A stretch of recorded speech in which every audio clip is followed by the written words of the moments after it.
Well, hello to all my podcast friends out there. Dana here. And as always, we appreciate you taking the time to listen to our show. Let's be honest, there are way too many podcasts out there. But the fact that you take time to listen to ours means the world. And it's, of course, all brought to you by my friends at Standard Heating and Air Conditioning, the best in the business. Just like podcasts, there are tons of HVAC companies out there, but Standard is the standard. And remember to get that furnace cranked on before it's too late. It's been colder than balls in Minnesota and only getting colder. Book appointments at standardheating.com. That's standardheating.com. Enjoy the show. The 93X Half-Assed Morning Show.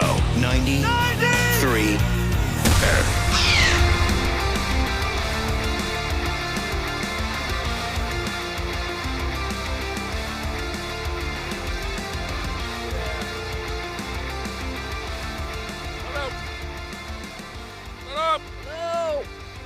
I don't know why, but I couldn't hear a friggin' thing there for a minute. If you think it's easy, you're wrong. These 2-day work weeks.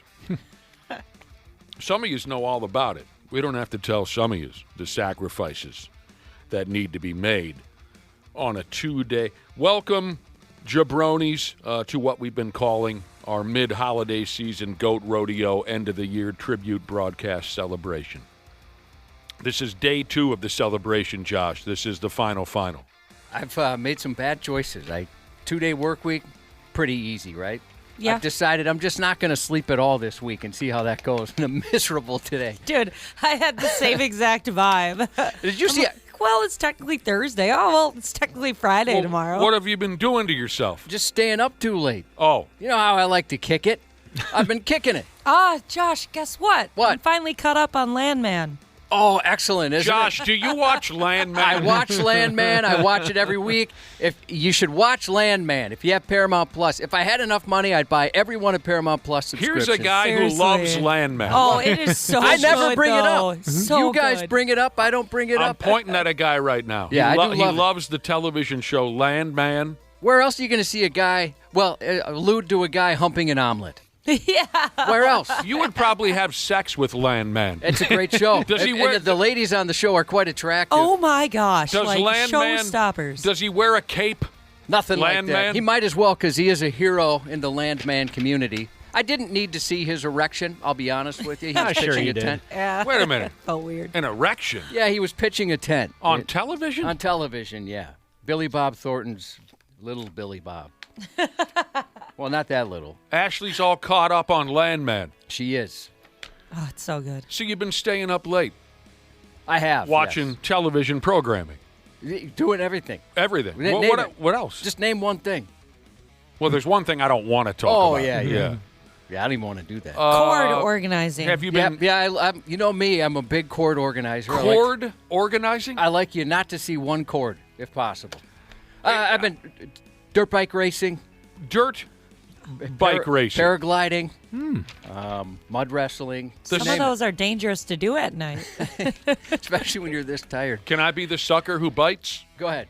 Or does it sound like to ride a dirt bike? Oh, I know exactly what it sounds like. It's Oh, interesting. You got to turn my computer on. Dana's out of sorts. Similar to that. Like that. There goes Cubby. He's got the remote in one hand. He's ready to dial in Landman. He's headed off in that direction. Last night, did you get a text message from my wife? I did, yes. Last night, I don't know what time it was, 9:30 or so. She had to ask Josh something or another. What the hell is she texting you about? It's kind of between us. Oh, sure. Yeah. And she asked me, do you think the peckerhead is still awake? You know, it was 9:30. And I know a lot of times you close the phone around 8:30 or something, right? 'Cause Yeah, I'll want, put it on Do Not Disturb about that. you don't want to be bothered. You're watching Landman. But, so when she asked me, do you think Cubby's still up? I said, I bet he is pushing it this week because it's our mid-holiday season Goat Rodeo end-of-the-year tribute broadcast celebration. We're not really taking this terribly seriously. I said, I bet the sumbitch is up. So you were up when she texted you. Yeah, I was up. Good. I didn't want her waking you up. No, I mean, I did have it on Do Not Disturb. I just took a look at it real quick. There you go. If you missed yesterday's broadcast, we're mixing things up this week. No news reports, because that takes a lot of friggin' work. We're just doing what the F ever. That's the gimmick. It is a tribute broadcast celebration. Tribute's a key word in there. So today, our last live broadcast of 20 and 25, we're going to, again, like yesterday, we're going to pay our respects to the late Ozzy Osbourne and the late Ace Frehley, who passed in 20 and 25. We're going to pay our respects by playing a couple of their songs and some other 80s rock, if we can squeeze it in, because that's what we dig around here, the 80s rock. Maybe you might hear Josh's saxophone solo. Like I said, whatever happens, happens. This is cute. You want to start with something cute? Why not? Let me get relaxed here. Let me get into the relaxed position. Yesterday we were talking, here we are at the ass end of a quarter century. My God. A quarter century is closing out. Thursday. What the hell day is New Year's Day? Wednesday? Yeah, Thursday. Thursday. Oh, Thursdays? I thought that was the first. Yeah, I don't know. Well, you guys know what I Let me mean. take a look New at Year's the Day? Yeah. The year ends here soon enough. Even further back, we can go back even further to 1989. Billy Joel dumped an awful song on the world called "We Did Not Up and Start the Fire." Do you remember that one, Cubby? Yeah, I think I do. I actually like that song. Oh, God. There we go. Stuck in my head all day. It's going to be, yeah. You like that one? Oh, I loved it when I was a young man. I always thought it was like getting beat up. So did Billy Joel. It's like getting hit over the head. If you hate that song, just know you don't hate it as much as Billy Joel does. It's like taking a beating in Maple Lake. It's just ba-ba-ba, ba-ba-ba, ba-ba-ba, ba-ba-ba. You don't have a chance to catch your breath. It's like taking a Maple Lake street dance beating. I could barely understand most of the things he said, and I certainly didn't understand a lot of the references, the political references or some celebrities that I'd never heard of, but I did like the song. Here we go. 1989, Billy Joel went ahead with a song called "We Didn't Start the Fire." It was a big hit. And this is the cute little story going around now, okay? Here we are in 20 and 25, damn near 26, and at this point, almost everyone mentioned in the song "We Didn't Start the Fire" is now dead. Almost everyone is now dead. So how many years ago was that? Jesus. 89? Yeah. 33, and then you want to add 1/4. Is that 37? Jesus. I was a sophomore in high school. I was a senior in high school in 1989. The song lists out 119 different political, cultural, scientific characters, figures, sporting events, this and that. Between the year 1949, when Billy Joel was born, and 1989, when the song was released. In total, there are 58 different name drops of celebrities, this, that. It says here, this past Sunday, a French actress named Brigitte Bardot. I've heard the name up and down. Hubba. Oh, yeah? Oh, yeah. I mean, I've heard the name, but I couldn't pick her out of a crowd because she was, She was a somebody in the 50s? Like a French model. Right. I don't know a ton about her either, other than she was pretty attractive. She checked out this past Sunday, so that adds to the list of people who are now dead that are mentioned in the song. The only living people mentioned in the song are what's-his-nuts from here in town with the acoustic guitar. Bob Dylan is still alive, and so is Chubby Checker. That surprised me. I'm with you, Dana. That surprised me, too. Uh-huh. I assumed like he died in the 70s or Yeah. something like that. I was way off. About 36 years, by the way. I thought he was gone. So did I. He came up with the twist, right? He had a song called "Hey Everybody, Hang On to Your Ass, Let's Do the Twist." You like right? that one, yeah. don't you? What? You like that song, don't you? Come on, baby. I remember that, going to 50s firemen's balls dances with my dad and whatnot when I was a kid. They'd play the twist. But the old sock hop. This was what was so cool about the 50s before the music, when the music industry really exploded. Everybody was dumb. Nobody knew what they were doing, right? They fell for the stupidest things when rock and roll first became a thing. Chubby Checker comes out with the original single, Hang On to Your Ass, Let's Do the Twist, right? Teenage kids go mental. It sells like 50 billion copies. Then the next summer, he says, hell, that felt pretty good. Let's do the exact same thing. And his next single was Let's Twist Again. It was the same song.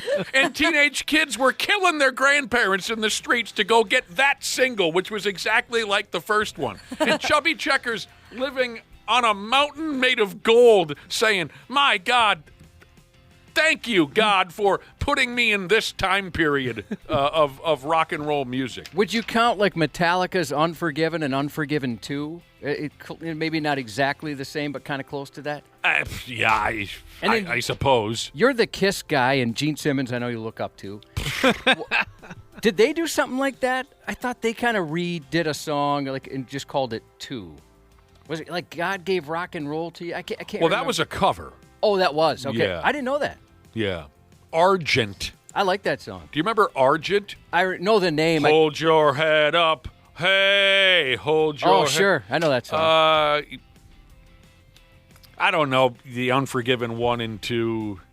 I can't remember how. I don't remember which is which. I mean, Megadeth, who you might hear later on this morning, they had Hangar 18. Well, we might. Yeah, we got to play that one. We might actually play that song today because it's such a great song. And then they had 8-9 years later, they had Return to Hangar. We could do that list, I suppose. Many artists have sort of repeated a formula, but not as immediately as Chubby Checker did, which makes it so hilarious. Who was it that, I think it was you that told me this story, where was it Europe with the Final Countdown they played twice? Is that who that was? There was 1986, I went out and saw a Europe concert because they were hotter than hell with that Final Countdown track, right? Yeah. And they started the show with the Final Countdown. And at the end of the night, they said, you know what? Piss on it. We'll do it again. This one's called the Final Count. I saw the same thing happen to Andrew WK. He started the show with Party Hard and ended the show with Party Hard. That's the only song by him I know. And he probably maybe played in the middle of the set too at some point, and I just didn't even notice. Nick, do you remember Jimmy Coo? He used to hang out. Yes. Awesome guy. Yes. I wish I looked like him. I wish I had his talent. He's a local musician. Yeah.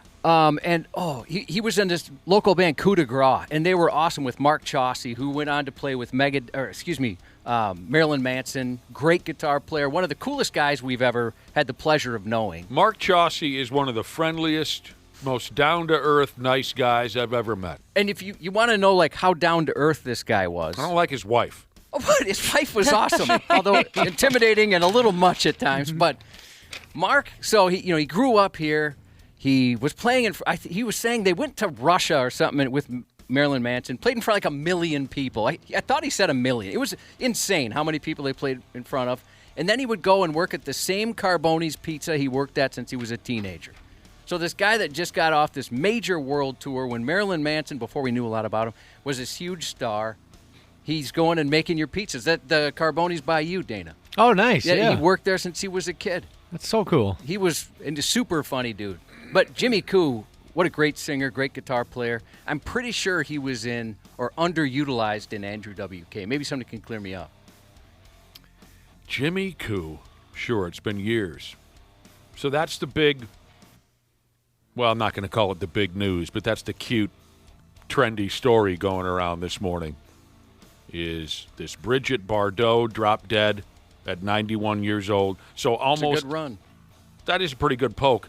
Almost everyone mentioned, all the famous people mentioned in the Billy Joel song We Didn't Start the Fire, damn near all of them are dead except for Bob Dylan and Chubby Checker, who I think are touring together this summer. That'd be an odd pairing. And, Bernard Getz, who was some lunatic who killed teenage kids in New York City. I don't know if you want to call him a famous person, infamous, I guess. I'm looking at the lyrics of the song. Harry Truman, Doris Day, Johnny Ray. I'm not terribly familiar with who Johnny Ray is, was at this point. Walter Winchell, Joe DiMaggio. Sure, there's one I recognize. Richard Nixon, Marilyn Monroe. Rosenbergs, it says here. Are they talking about Saul Rosenberg? I wonder if they are. He was a character, and I'm sorry to hear he passed. Saul Rosenberg? Yeah, I didn't know that. Did he die? He must have. There's be only dead. two people left on the list. Remember when they called him at home and he broke his ankle? Oh, that was terrible. That was awful. Saul Rosenberg. Was it a chainsaw he wanted to buy once, or there was some Somebody power tool? called him once because they wanted to buy his chainsaw and his log splitter. Yeah, I think that's right. Jerky Boys fans know what we're talking about. Sugar Ray, I'm guessing that's a reference to Sugar Ray Robinson. Marlon Brando, Eisenhower, Marciano, Liberace. Sure, I remember Liberace. Liberace, sure, yeah. Flamboyant piano player, right? Isn't that Oh, the guy? God, he was terrific. Rockefeller, well, there's got to be a few. I don't know. Yeah, Billy Joel really worked his ass off writing this song. I'll give him that. There's some deep references in there. I'll give him that. There are a lot of names. Were they deep in '89? I was just too young to know about them. But I guess you're right. Maybe they weren't that deep at the time, but they could have been. Yeah. I guess I'm not sure. I hate the song. It's terrible. But he really did work his ass off. He mentions... Yeah, do you think he had an oxygen tank in there? I mean, my God, he just goes the entire song. Alfred Einstein, James Dean, Davy Crockett, Peter Pan, Elvis Presley. Elvis Presley. I've heard the name. well, he's still alive. No, he died of constipation. No, everybody says there's all those hoaxes that Elvis is still alive. Oh, really? They have those about Elvis? Mm-hmm. Huh. Mickey Mantle. Buddy Holly. You ever see the Buddy Holly movie, Josh? No. What's it called? Is it just called Buddy Holly? Probably one of his singles. I don't remember. You know who plays the lead role? Who dat? Gary Busey. Oh, he's a character. Oh, That's a nice way to put it, Josh. I like... Very polite of you to go on in 2025 by saying something nice about Gary Busey. his mugshot is legendary. Sure is. John Glenn is mentioned in here. And so now I can take the opportunity again to say if you have not watched the movie The Right Stuff, you're not an American citizen. Sorry to break the news to some of you. Yeah, that sucks. If you have not watched the movie The Right Stuff about our original group of astronauts, including John Glenn, you're not an American. Oh, no. So what do I do now? Avoid trucks that say ice on the side of it. So there you go. Really, it's actually fascinating to roll through the lyrics of this song to see all of the names that Bill Joel fired into this pig. Yeah, I think it's funny that people are picking up on that when she died. All right.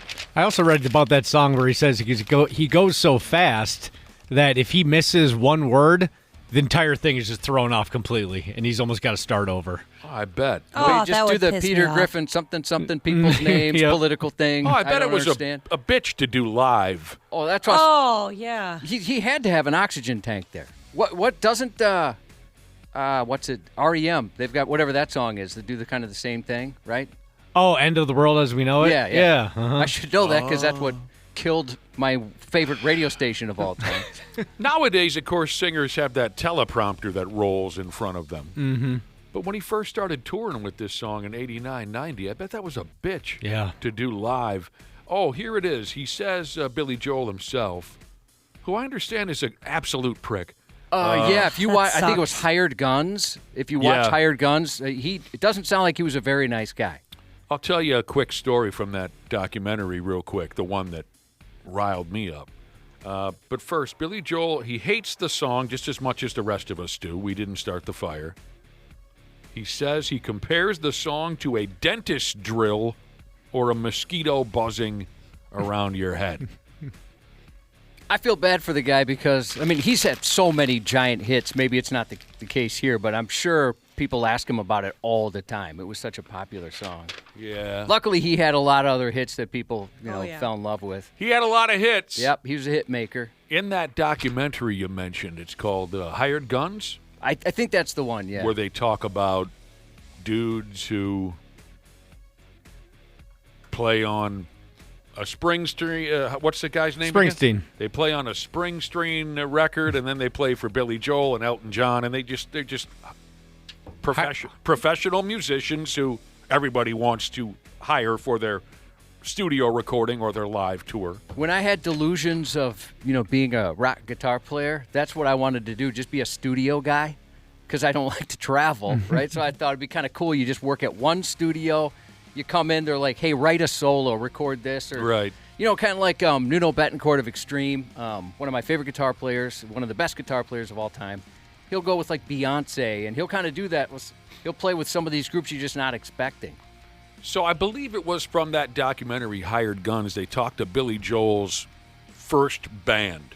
These are the guys that he played high school dances with and garbage clubs, the guys he grew up with,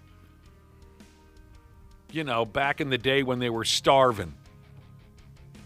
They had to hire hookers for sex, right? Wow, yeah. They weren't Down bad. They weren't even popular enough to get any real action. They had to get hookers together, freezing to death in some apartment in New York. And then they make it big, and they pump out hit after hit after hit. And this band that he had was really talented, specifically the drummer. I don't remember what his name was, but if you listen to some of those old Billy Joel songs, that drummer was just spot on, terrific, right? Was it Liberty DeVito? Is that the... I'll go along with it. I don't. Bald dude. Anyway, in this documentary, they're talking to Liberty DeVito. Let's go along with this. Liberty DeVito, the drummer. And, suddenly Billy Joel fires all of them after they had this tremendous amount of success. And this DeVito guy calls Billy Joel on the phone and says, "What the hell's the matter with you?" And Billy says, "Well, you're fired."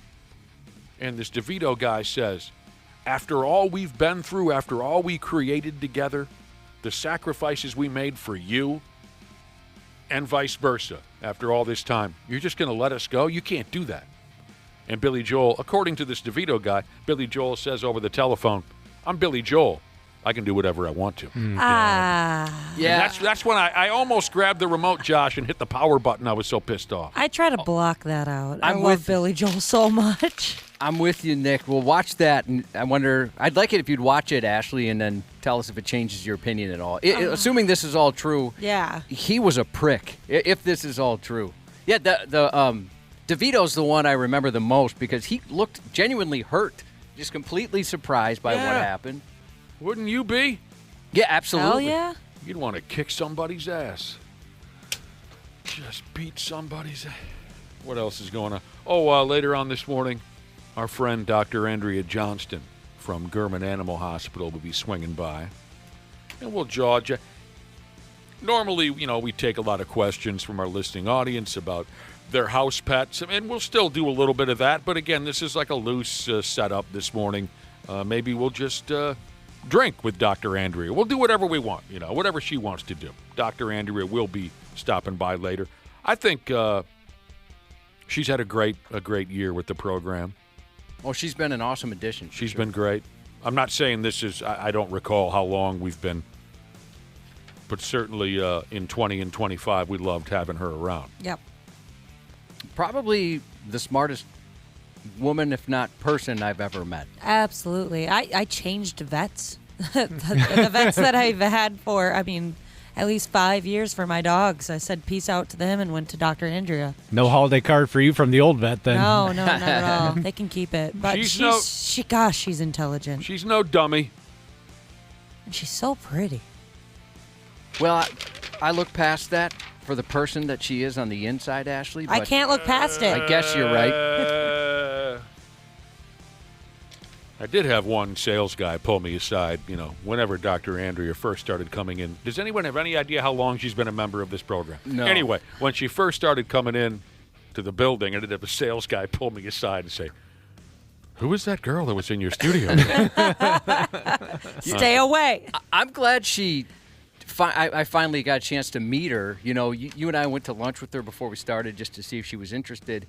because I'd heard so much, not from just you, but former coworkers about this super hot vet all these years. I mean, years before we met her. And so it was nice to finally put a face to all the stories ahead of time. We went to lunch with her. Thanks for butting in on that. You invited me. I drove all the way. Nobody invited you. Oh, I wasn't invited? Oh, no. So the sales guy says, who was that? Why did I pay?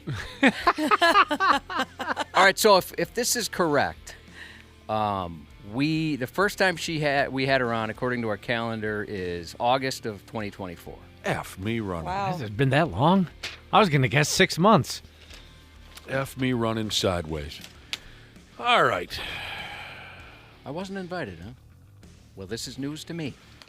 No, you weren't, but I mean, that's a long time ago. We've both forgiven you. I'll never forgive myself. Can you imagine if I drove from Egan to Wayzata and you guys are like, son of a bitch, why is this guy here? I got my passport on the way. I mean, yeah, we're kind of just effing off today. Normally we'd take a break, but, you know, I don't know. Do you want to take a break? We don't have to. I'm cool with whatever you guys want to do. I'm a little concerned about Dana. Dana, before the show, I told the guys that you looked dead. Are you not sleeping at all? What's wrong with you? Your eyes are barely open. Are you serious? Yeah, you look more tired than I feel. Is there something wrong with you? No, not at all. I feel All right. fine. Do you Good. really? Yeah. Wait, maybe you know what? Thank you. You've taken the pressure off of me. Because See, I think he looks normal. right now he's. If you looked at him, well, before the show, I mean, we were looking at him, and it's like I think he's going to fall asleep. Make the face you were making before the show. Yeah, do the early show one. I think I honestly don't know what you guys are talking about. I don't know my face either. I think he looks normal.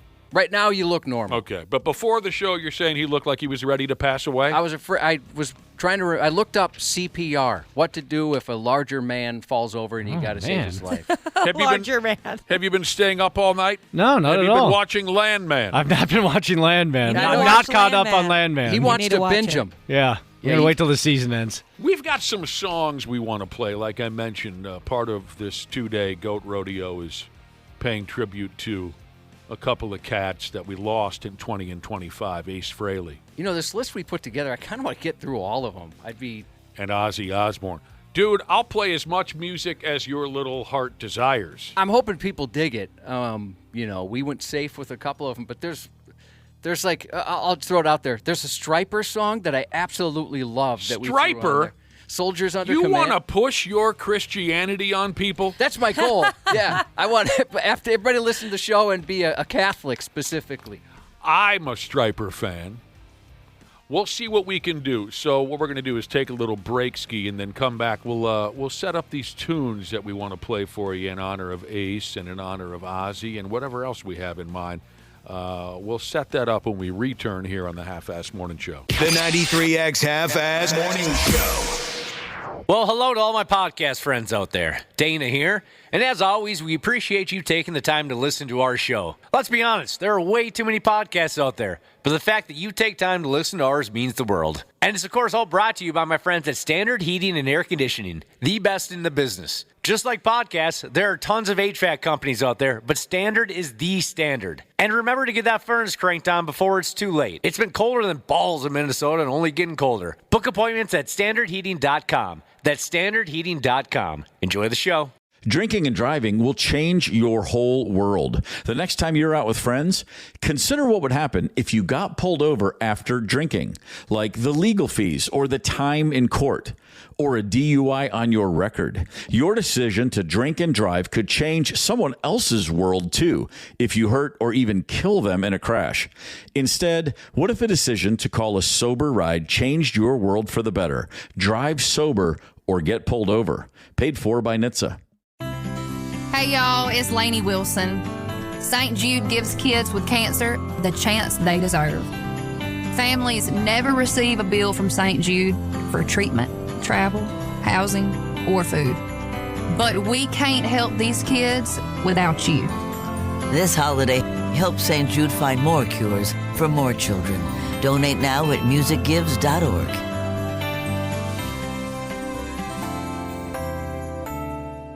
Half-assed morning show 93X. That's unbelievable. It really is when you think about it. Welcome back to the Goat Rodeo.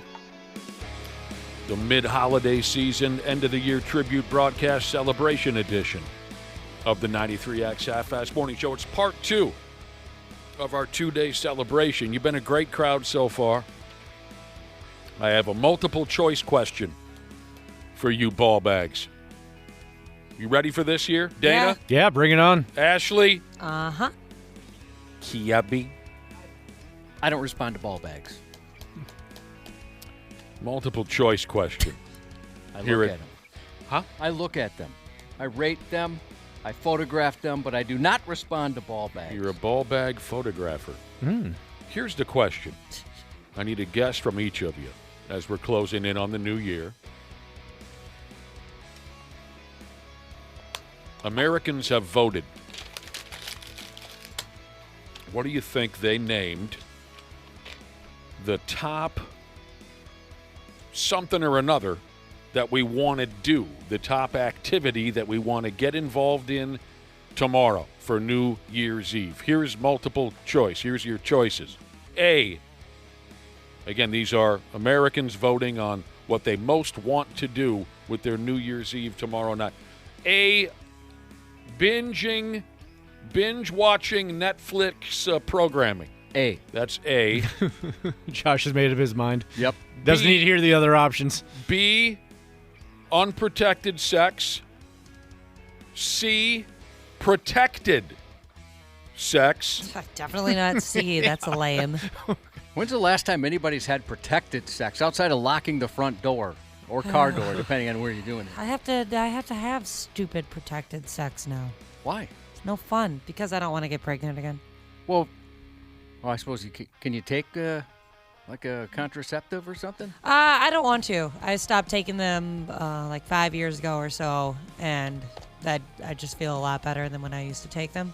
And so then, like after that, it was kind of just a gamble. But we were pretty good at gambling. We won. We won every time. But now we don't want to risk at all because after you push a baby out, your body's like, let's make another one. Let's make another one. Oh, I didn't know that. Yeah. You're more fertile? Yes. 1986, Josh, to answer your question. Oh, the last time you used protection. You asked when was the last time I had protected sex? Yeah. 1986. Multiple choice D is jacking or jilling off. Again, you have to choose which of these activities Americans selected as what they most want to do tomorrow night with their New Year's Eve. And E, the final choice would be yoga.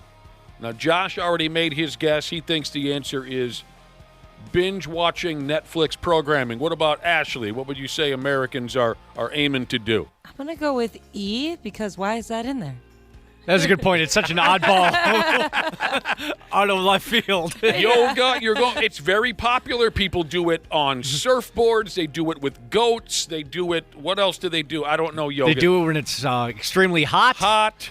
Well, and at the first of the year, folks are trying to get in shape. That's when the gyms are the busiest. Right. So it's not too out of left field. All right, Dana, which are you going with? I mean, my gut tells me that, because, for me personally, I just want to binge watch Netflix, like Josh said, but I will go with unprotected sex. Okay, you're going to go with raw dogging Yep. on New Year's Eve to close out 2025. That's what I'm going with. Ashley is incorrect, and so is Dana. Josh got it right. Americans want to binge watch Netflix programming tomorrow night. That's all they want to do. They don't want to go to a kegger. They don't want to touch themselves. They don't want to fire a stranger into the tall grass. They don't want to go ahead with goat yoga, or what else did I throw? Binge-watching Netflix program. Dana and I were actually talking about this yesterday on the way home, and how both of us are. It probably, at a surprisingly young age, would prefer just to be home doing something like that versus going to parties or certainly bars. 100%. I got over going out on New Year's very early in my 20s. Even when I was in my prime of going out, it was just too chaotic. You can't find a cab. It's just packed with people. It was just always miserable. Oh, I've never done it. I preferred house parties to that. Never even done that. I don't know why. Probably because I don't like large crowds of people. I never did anything for New Year's Eve. What? Never went out and like done anything special or gone to even a house party. We used Usually to go. just vibe. What's the matter with you guys? We used to go mental on New Year's Eve. Well, for many years when the station first started, or when the Mall of, well, I suppose Mall of America was around, but when we first started doing promotions out at the Mall of America with the radio station, I'd be at Fat Tuesdays on New Year's Eve, and that'll change a guy. That's awesome. That is lawless. That night was insane every single year. We used to have massive house parties on New Year's Eve, rolling kegs in and out of the joint, going out too, go to your neighborhood bar, blow the doors off the joint. Of course, a lot has changed for me personally over the last, 15 years. But when we were young, oh my God, New Year's Eve was disgusting. It was horrible what we would do. But that's the most popular answer. Kind of surprised, Ashley, with you that you're already so young. I'm surprised even younger you decided you didn't want to go. She's Yeah, different. I don't know. She's dark. Oh, I know why. New Year's Eve was. It always would sneak up on me, and then I'd have no plans, and I was like, whatever. She was a dark side kid, Josh. I was in the corner crying. She just wanted to listen to Korn and mope in the corner. That's what she wanted to do. It's a black veil bride. Yeah. Yeah, she goes dark. My Chemical Romance, who I do enjoy. I'm sorry if I confused anybody. We were talking about house parties. That is not the most popular route people are taking tomorrow night. It's Netflix binge watching. House parties is way the hell down the list. Netflix. Oh, wait a minute. No, it's not that far down the list. Behind Netflix would be go to a New Year's Eve party. Some folks, Josh, according to this survey of Americans, please go away, let me sleep for the love of God. Right behind house parties, a lot of folks just want to stay home and get some friggin' sleep. I can understand that. I mean, we basically will make it to midnight and we're in bed immediately. That's usually how it goes. And I'll tell you what, if you have kids and you're not aware of it, speaking of Netflix, they're geniuses over there. They came up with a phony countdown, right? And you can play it whenever you want. So if you want your kid in bed by 8, you just play that. And they have no idea. They count down. Everybody gets super excited. Well, here we are. It's 2026. They'd have to be a pretty stupid or a very young kid. Kids are yeah, stupid. you're safe. Kids don't know how to read a clock anymore, so. And then finally, another popular route to take tomorrow night for Americans, and this will surprise nobody, a lot of folks just want to sit around and finger bang their cell phone like they do any night of the week. Just keep the routine.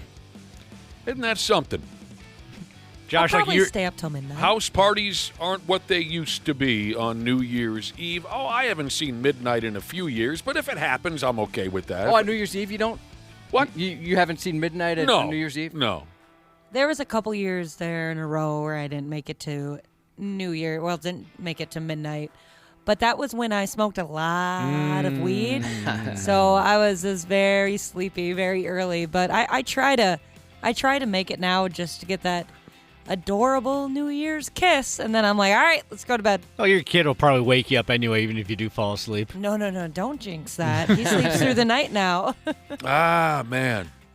See, that's why when we'd go out, it was because I wanted to get that New Year's kiss. You know, I was hoping maybe something like that would happen at midnight. And then when I got older and certainly married, it didn't matter anymore. Sure. But that was the goal. Oh, yeah. You're was the goal looking to going get out. laid. Find something. I mean, that's why I was kind of surprised with you, Ashley. But I'd imagine, you wouldn't have to work as hard as maybe I had to back in the day. So that's why, any opportunity I could. Why did you struggle so badly with women back in the day? I think I'm too good looking, and women get intimidated, and they think that I'm out of their league. I remember That's that my best, most honest guess. I remember that post you put up on Facebook years ago where you said, I'm walking through the mall with no makeup on and I'm only wearing sweats and I'm still getting hit on by men, ...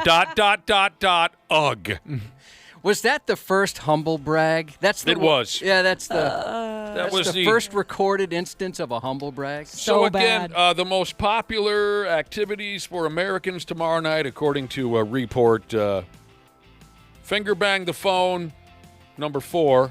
Number 3, get some shut-eye. Number 2, go to a New Year's Eve blowout and maybe catch some strange.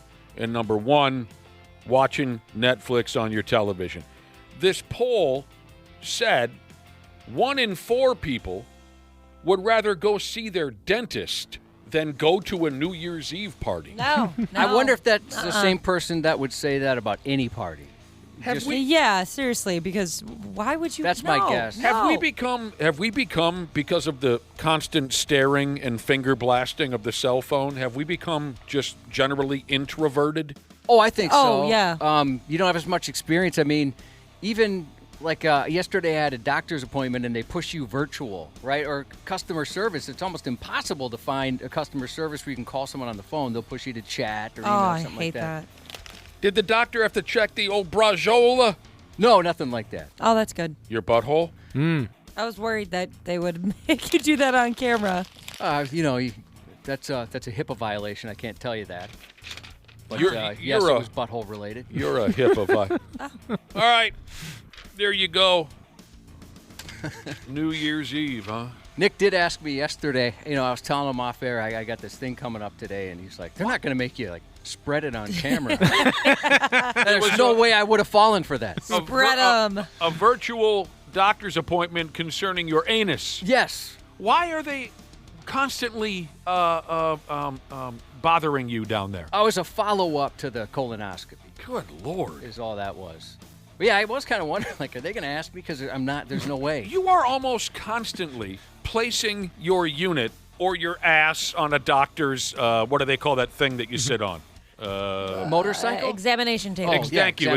You're constantly thumping your gear or your ass down on a doctor's examination table. It's been, what's luckily, up with it's been a while, really. It's just, I had the colonoscopy, and then they just did a follow-up.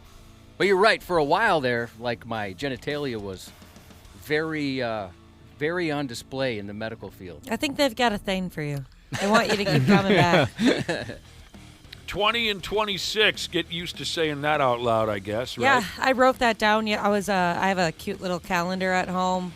I write down what we're having for dinner every day of the week, and I was writing New Year's Day, 2026, and for some reason, I had to check my phone multiple times and was like, all right, that's the correct year, right? Right now is 2025. All right, yes. Last night, Ashley, I got out my checkbook, and on the date portion of the checkbook, I filled in 2026 on all my checks just to prepare. Smart. That is smart. I was going to say, that I haven't written a check forever, probably since the last time you had protected sex, Nick. But that was an issue. I remember I'd screw it up every single time at 86. first. Remember having to write the date on your papers in school? Gosh, I'd be wrong for the first 2 months. 20 and 26 for you moviegoers. Oh. There's definitely some stuff that should be coming out that they teased 2 years ago. Yep. I'm looking forward to a couple. For you moviegoers, folks who like to go to the theater, hope you like sequels. Here are the sequels coming out in the year 20 and 26. Fall 2. I'm not familiar with Fall. Me neither. That was the one on the list that I didn't really know much about. There's actually a few on this list I'd never heard of before. Scream 7. I can't believe there's 7 Screams. I know. I only watched the first 2. They're still pretty good, Are honestly, yeah. Jumanji 4. Jumanji? I like the first 2 Jumanji. Jumanjis. Oh, sweet. Yeah, they're Yeah, fun. me too. Minions 3. Oh, parents love those. I hate their little voices so much. People think they're so cute, and I just want to strangle them. Toy Story 5. That's another one I can't believe we're up to 5 because That's cool. 3 ended so perfectly. They should have ended it, but Yeah. That's the last one I watched. I'm not the one that profits off of these. So What was in 4, Dana? Was that the one with the spork? the spork Yeah. and they're at the county fair. 5. From Toy Story. Greenland 2. Yeah, I liked the first one. That's an Can't remember that. end of the world type of a thing. Yeah, I thought the first one was really entertaining. Never heard of Oh, yeah. Gerard Butler's in that Yes, thing. I love him. it. Never even heard of it. Dune Part 3. Yeah, people love that. Yep, I want to see that one. Angry Birds Part 3. What? That sounds terrible. There's 3 of those? Or going to be 3 of those? I loved that game, Angry Birds, when that first came out. Yeah, I admit I got addicted too, but I can't imagine sitting through a trilogy of motion pictures of them.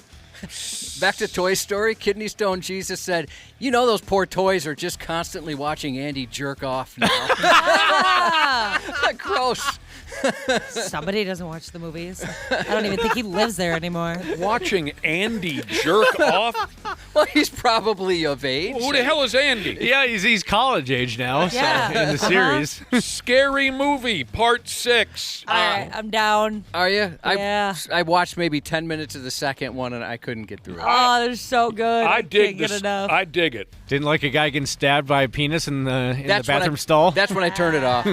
I Makes dig sense for the you. Weird sex stuff I can't do.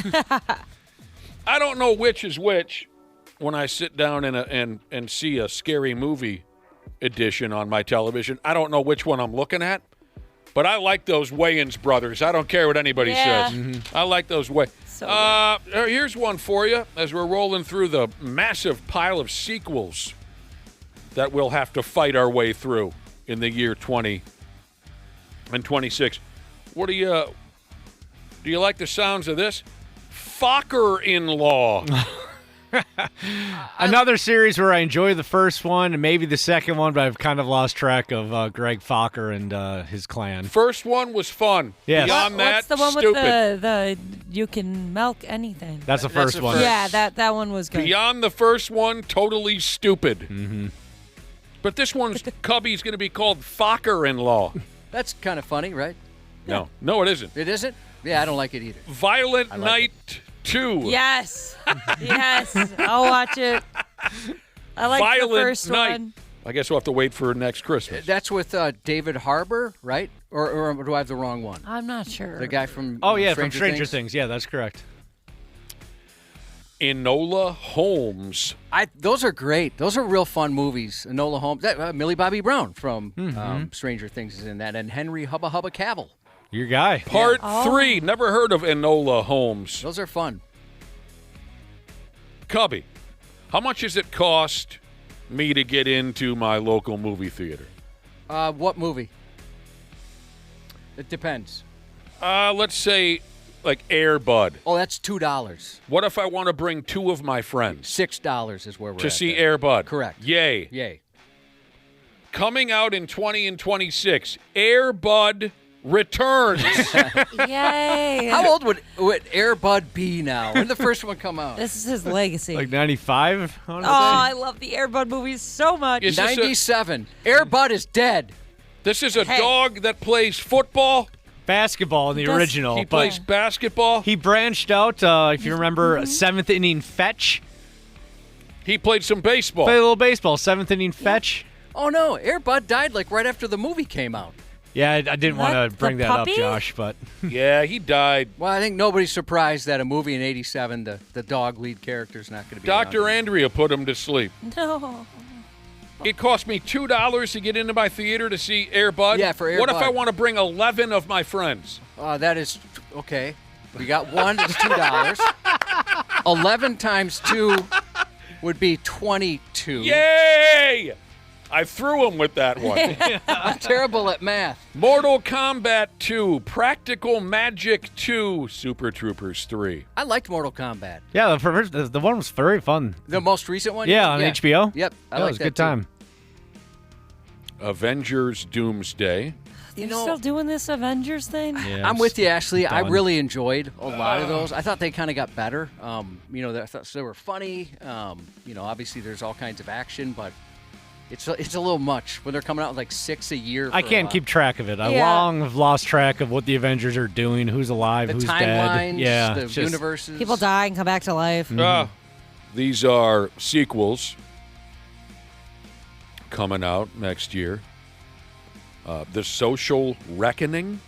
I don't know what that means. It's the sequel to Social Network. Oh, is that what it is? The Yeah. Facebook Dude, movie. Yes. I absolutely loved that movie. It's Is about the same the- people going to be in there?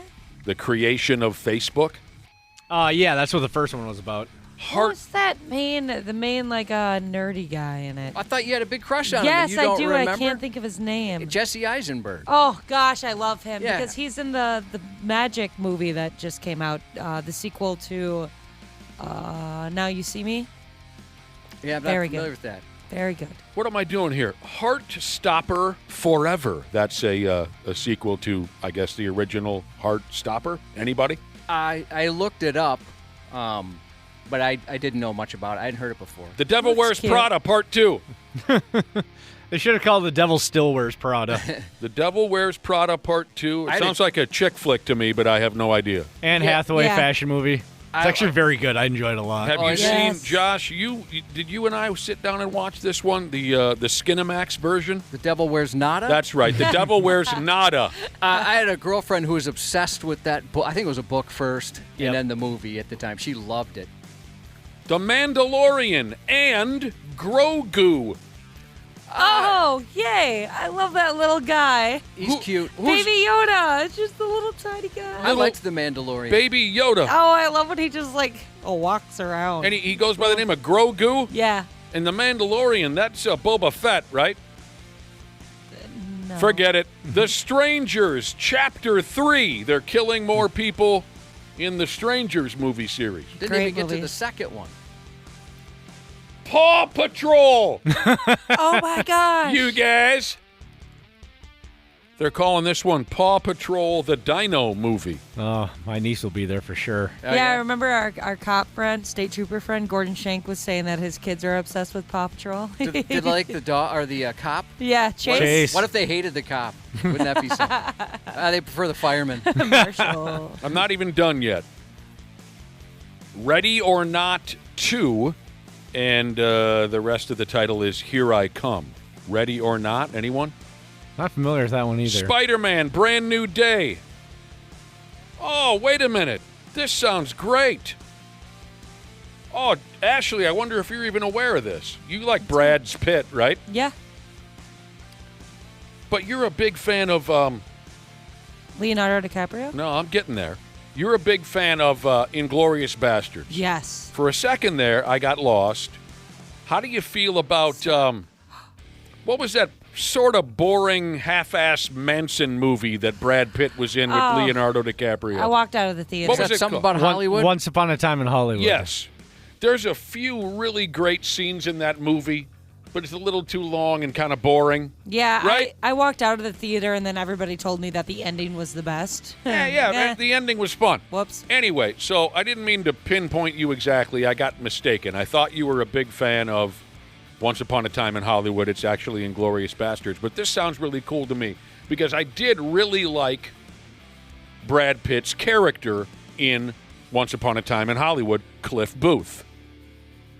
There's a movie coming out called The Adventures of Cliff Booth. Nice. All right. So it'll be some I kind like of a him in that. sequel, some kind of a sequel to Once Upon a Time in Hollywood. I love that character. Did you like that character, Josh? I haven't seen it yet. What? I haven't. I said I haven't seen it yet. It's not really He worth beats it. up Bruce Lee. Well, I was gonna watch, but you told me it was stupid.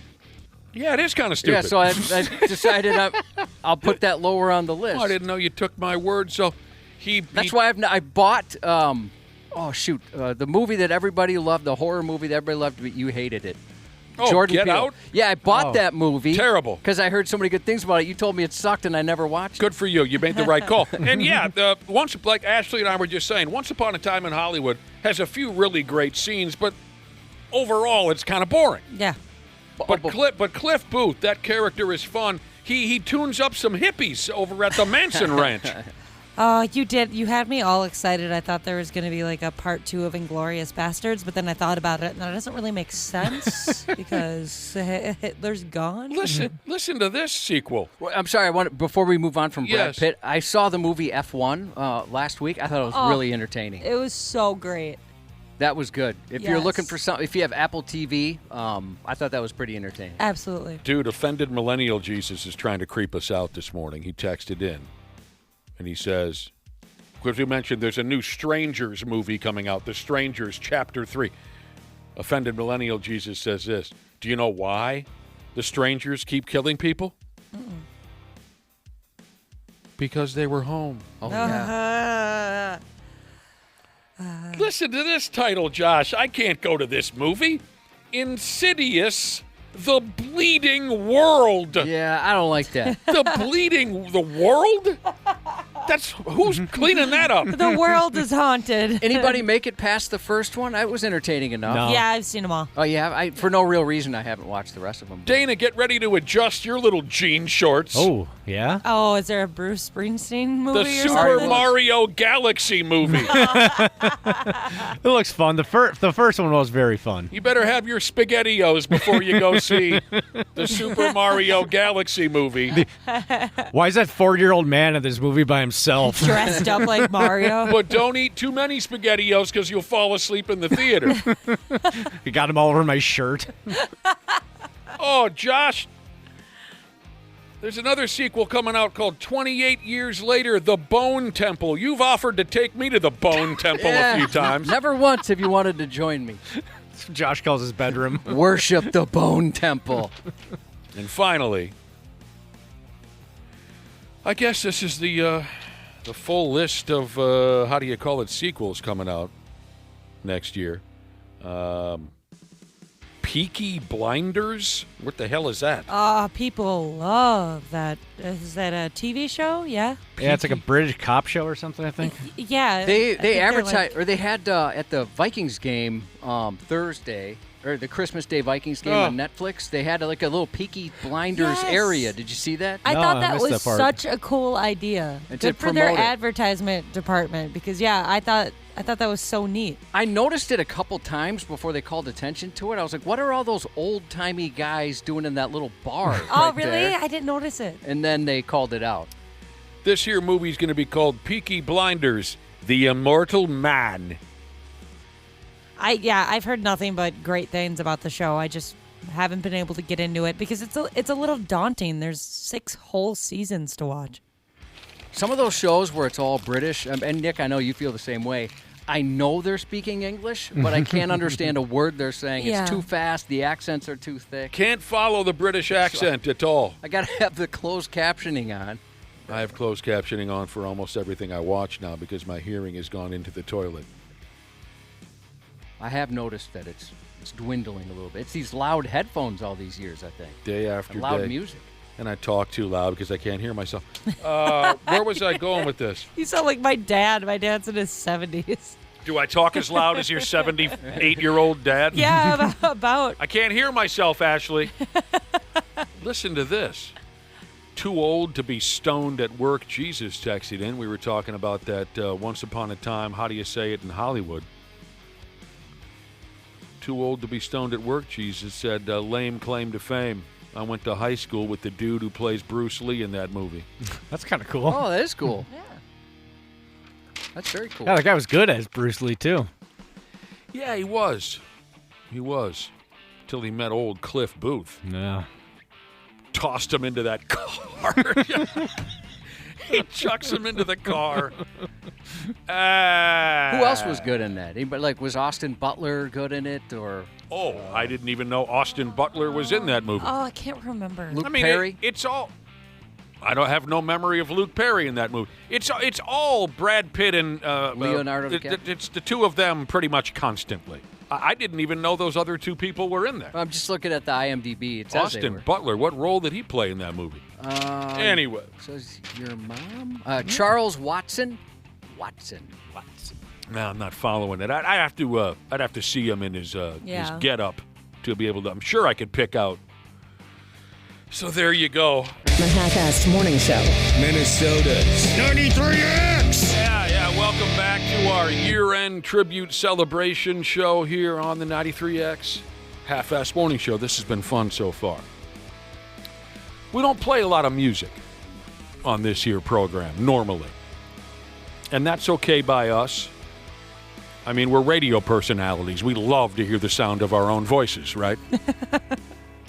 So we don't play a lot of music normally on the Half-Assed Morning Show, but with this special vibe we're putting out the last couple of days, we're taking the opportunity to play some of our favorite songs. Some of our favorite bands. Specifically, the last couple of days, we've been celebrating the lives of Ozzy Osbourne and Ace Frehley, who sadly left us this year. Earlier on, we played Ace, we played Rocket Ride. So here's what we got coming up. Randy Shaver's on the horizon here. We'll get to Randy in about 20 minutes. but we got a little 3-song gangbang put together for you. We're going to wrap it up, the 3-song set, with, of course, if it's me and Cubby making picks, you know you're going to hear Mr. Big in there somewhere.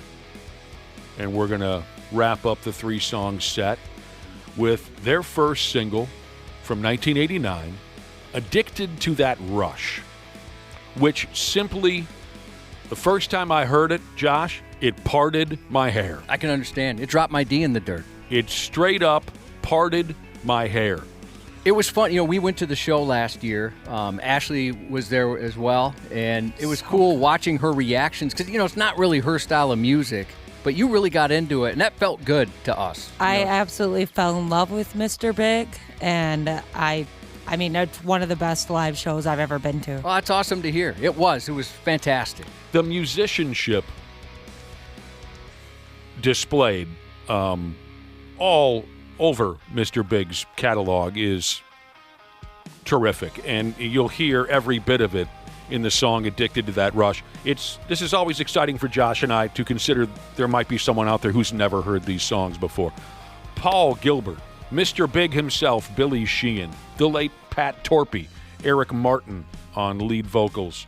It's just hellacious, the track Addicted to That Rush. And I like playing this kind of stuff for people who only know To Be With You. Right. And there was guys that would make fun of Mr. Big thinking they were only To Be With You, not realizing they're geniuses, and that was just the biggest song they released. I will go to play some like Mr. Big at a bar, and I get super excited, and usually I'm like talking to somebody about it, and they're like, I have no idea who that is, and then I'll play To Be With You, and they're like, oh, Sure. Yeah. Like, yeah, now listen to like the better ones. I mean, it was a number 1 song. In the middle of our 3-song set, this was Josh's idea. He reminded me that John Sykes passed away almost a year ago, exactly. Yeah, it was like on the 28th or something of December last year. Another guitar genius. White Snake, Thin Lizzy, Blue Murder, John Sykes was an awesomely talented guitar player. Sure, he didn't technically pass in 2025, but close enough. Josh brought that up. He reminded me John Sykes about a year ago passed away. So we're going to throw in some White Snake from their 87 record, Crying in the Rain. John Sykes is all over that record. And for whatever reason, he and David Coverdale could never get along long enough. They always were breaking up and getting back together, but Sykes was a massive part of that 87 record that was hugely successful. And to start it off, this is what we originally intended, was to pay tribute to Ozzy and Ace. So we'll start it off. Josh loves the Jakey Lee era of Ozzy's solo catalog. Don't you? I do. I mean, I love all of them through Zakk Wylde. Definitely for different reasons, but Jakey Lee, I thought, was one of the more underrated guitar gods of all time, for whatever reason. Jakey Lee. I mean, Bark at the Moon, I think, is a perfect song. Right. It's so much so that if people cover it, I don't think they should change a note. And usually in covers, I like it when people make it their own, but I think the guitar work in Bark at the Moon is the best. To start us off from 1986, the title track from the Ultimate Sin record, here's Ozzy on the Half-Ass Morning Show. The following portion of the program has been edited to remove licensed music. The 93X Half-Ass Morning Show. Well, hello to all my podcast friends out there. Dana here. And as always, we appreciate you taking the time to listen to our show. Let's be honest, there are way too many podcasts out there, but the fact that you take time to listen to ours means the world. And it's, of course, all brought to you by my friends at Standard Heating and Air Conditioning, the best in the business. Just like podcasts, there are tons of HVAC companies out there, but Standard is the standard. And remember to get that furnace cranked on before it's too late. It's been colder than balls in Minnesota and only getting colder. Book appointments at standardheating.com. That's standardheating.com. Enjoy the show. Hey, this is Michael Rosenbaum. Hey guys, Tom Welling. Look, we've both played heroes. And we both played villains. But in the real life, there are no reshoots, no stuntmen, or sequels. We all make mistakes. We're all human. Making one bad decision can not only land you in jail, but could also put yourself and other people around you in serious risk. Be smart, make a plan, catch a ride, stay put. Don't let a high moment turn into a lifetime of regret. This holiday season, be your own hero. If you feel different, you drive different. Drive high, get a DUI. Paid for by NHTSA. Get ready for The Rush with Max Crosby. You already know what time it is. All-Pro defensive end Max Crosby takes you beyond the field with exclusive insights, real stories from inside the locker room. You could literally see us like laughing, kind of chirping back and forth. This is The Rush. Buckle up. We talk about The Rush on The Rush all the time. Don't miss the behind-the-scenes moments and interviews everyone's talking about. We appreciate you guys. We're going to keep feeding you all the content. Follow and listen on your favorite platform. Here we go. Randy Shaver on the Half-Assed Morning Show.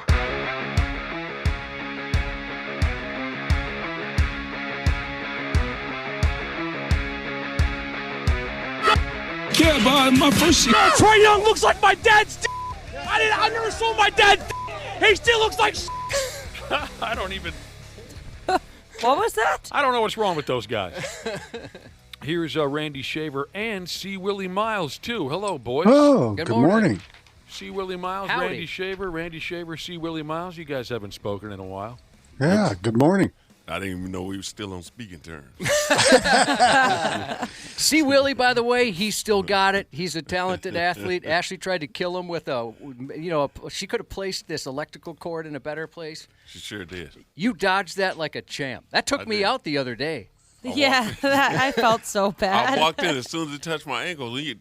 Tell him, Randy, as soon as anything touches us, we stop. Oh, yeah. Yeah, when you good, we can't afford to fall. We're at that break hip stage, man, in our lives. Not at your age, C. Willi Myles. You cannot afford another fall. That's right. I didn't know you got tangled up in the cords on your way in. Well, thankfully you made it. Yeah. I know. I didn't even get tangled up. It just touched my leg.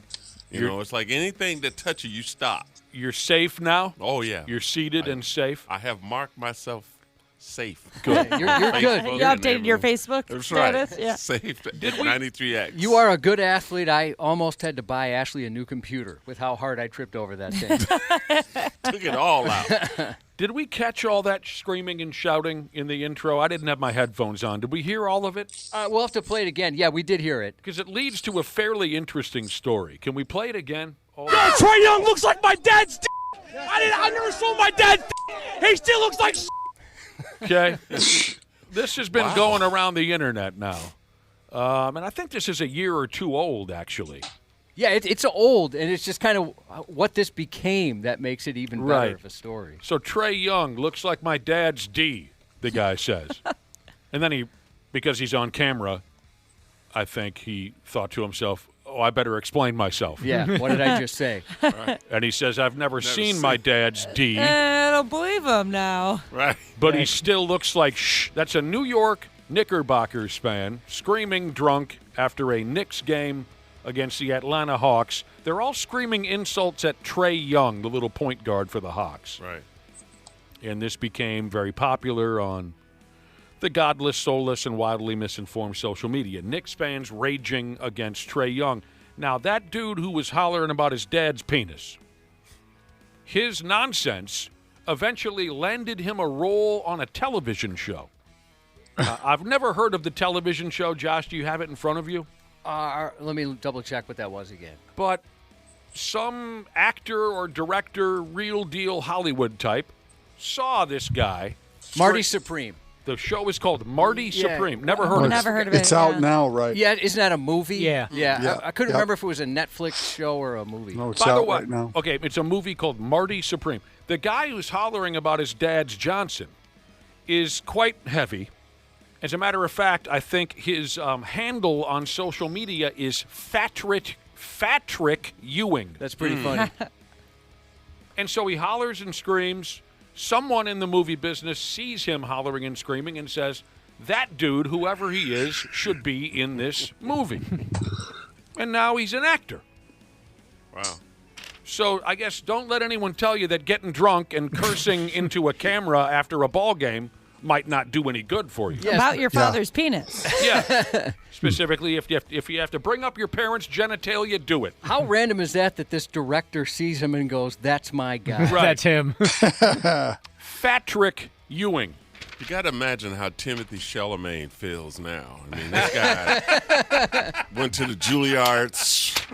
I mean, he did everything right. He did. Yeah, he's got a publicist. He's got managers. Right. You know what I mean? You know, he did everything right. And this guy, you know, he's just He said, I haven't seen my dad's D. You know what I mean? And apparently, with that name, that handle, he hasn't seen his own. Right. Right, so. What does De Niro make of this? What does Right. Pacino make of this? Right, these people have put in it for the craft. And Gwyneth Paltrow's in the movie. She's been nominated for Grammy or whatever the actor was. Yeah, Oscars. See, he should never be in a movie with someone with an EGOT. Because, my God, I would walk up and punch him in the neck. What a way to make it in the business. Wouldn't you think your buddies are messing with you? You get a call from a Hollywood producer. You think, okay, whatever. What was the nickname, Randy Shaver, of that large kid with glasses from Indiana State, where they were comparing him to Larry Bird? Oh, gosh. What did they call him? Yeah, I don't remember. Because of his glasses, was it Larry Blur or something like that? Yeah, Josh is looking it up. Something like that, but yeah, he was I a don't big remember. deal in college basketball a couple years, and the Golden Gophers played him, and Randy and I both said, I don't know what the big deal is with this kid. Wasn't that He wasn't that good. But he had some funny nicknames. They called him Big Bird. Big Bird. Indiana State, a couple years ago, he had the rec specs. He was a little chunky. I know someone's going to be able to find it. I found it. Okay. Larry Nerd. Larry Nerd, because of the wow. glasses. Oh, wow. Did they also poke fun at his weight or not? I don't see that here. Okay. Oh, here's another one. Kareem Abdul-Jabbar. There you go. Cream. Yeah, Kareem Abdul-Jabbar. Because he's white. Yeah, because he's a white boy. Okay. Yeah. Right. There you go. And he likes Krispy Kreme. Who doesn't? Cream Abdul-Jabbar. Ah, man. All right, here we go. Randy Shaver, C. Willi Myles. This is our last broadcast of the year 20 and 25. Thanks for everything this year, Randy Shaver and C. Willi Myles. Absolutely. You bet. As we're sitting here, these are supposedly the biggest Minnesota sports stories from the past year. Okay. The Vikings flirting with Karen Rodgers. No way. Was one of the biggest sports stories of the calendar year here in town. The Vikings trying to draw Karen into the mix. Okay. J.J. McCarthy being so unproven and injury-prone, just as I predicted months ago.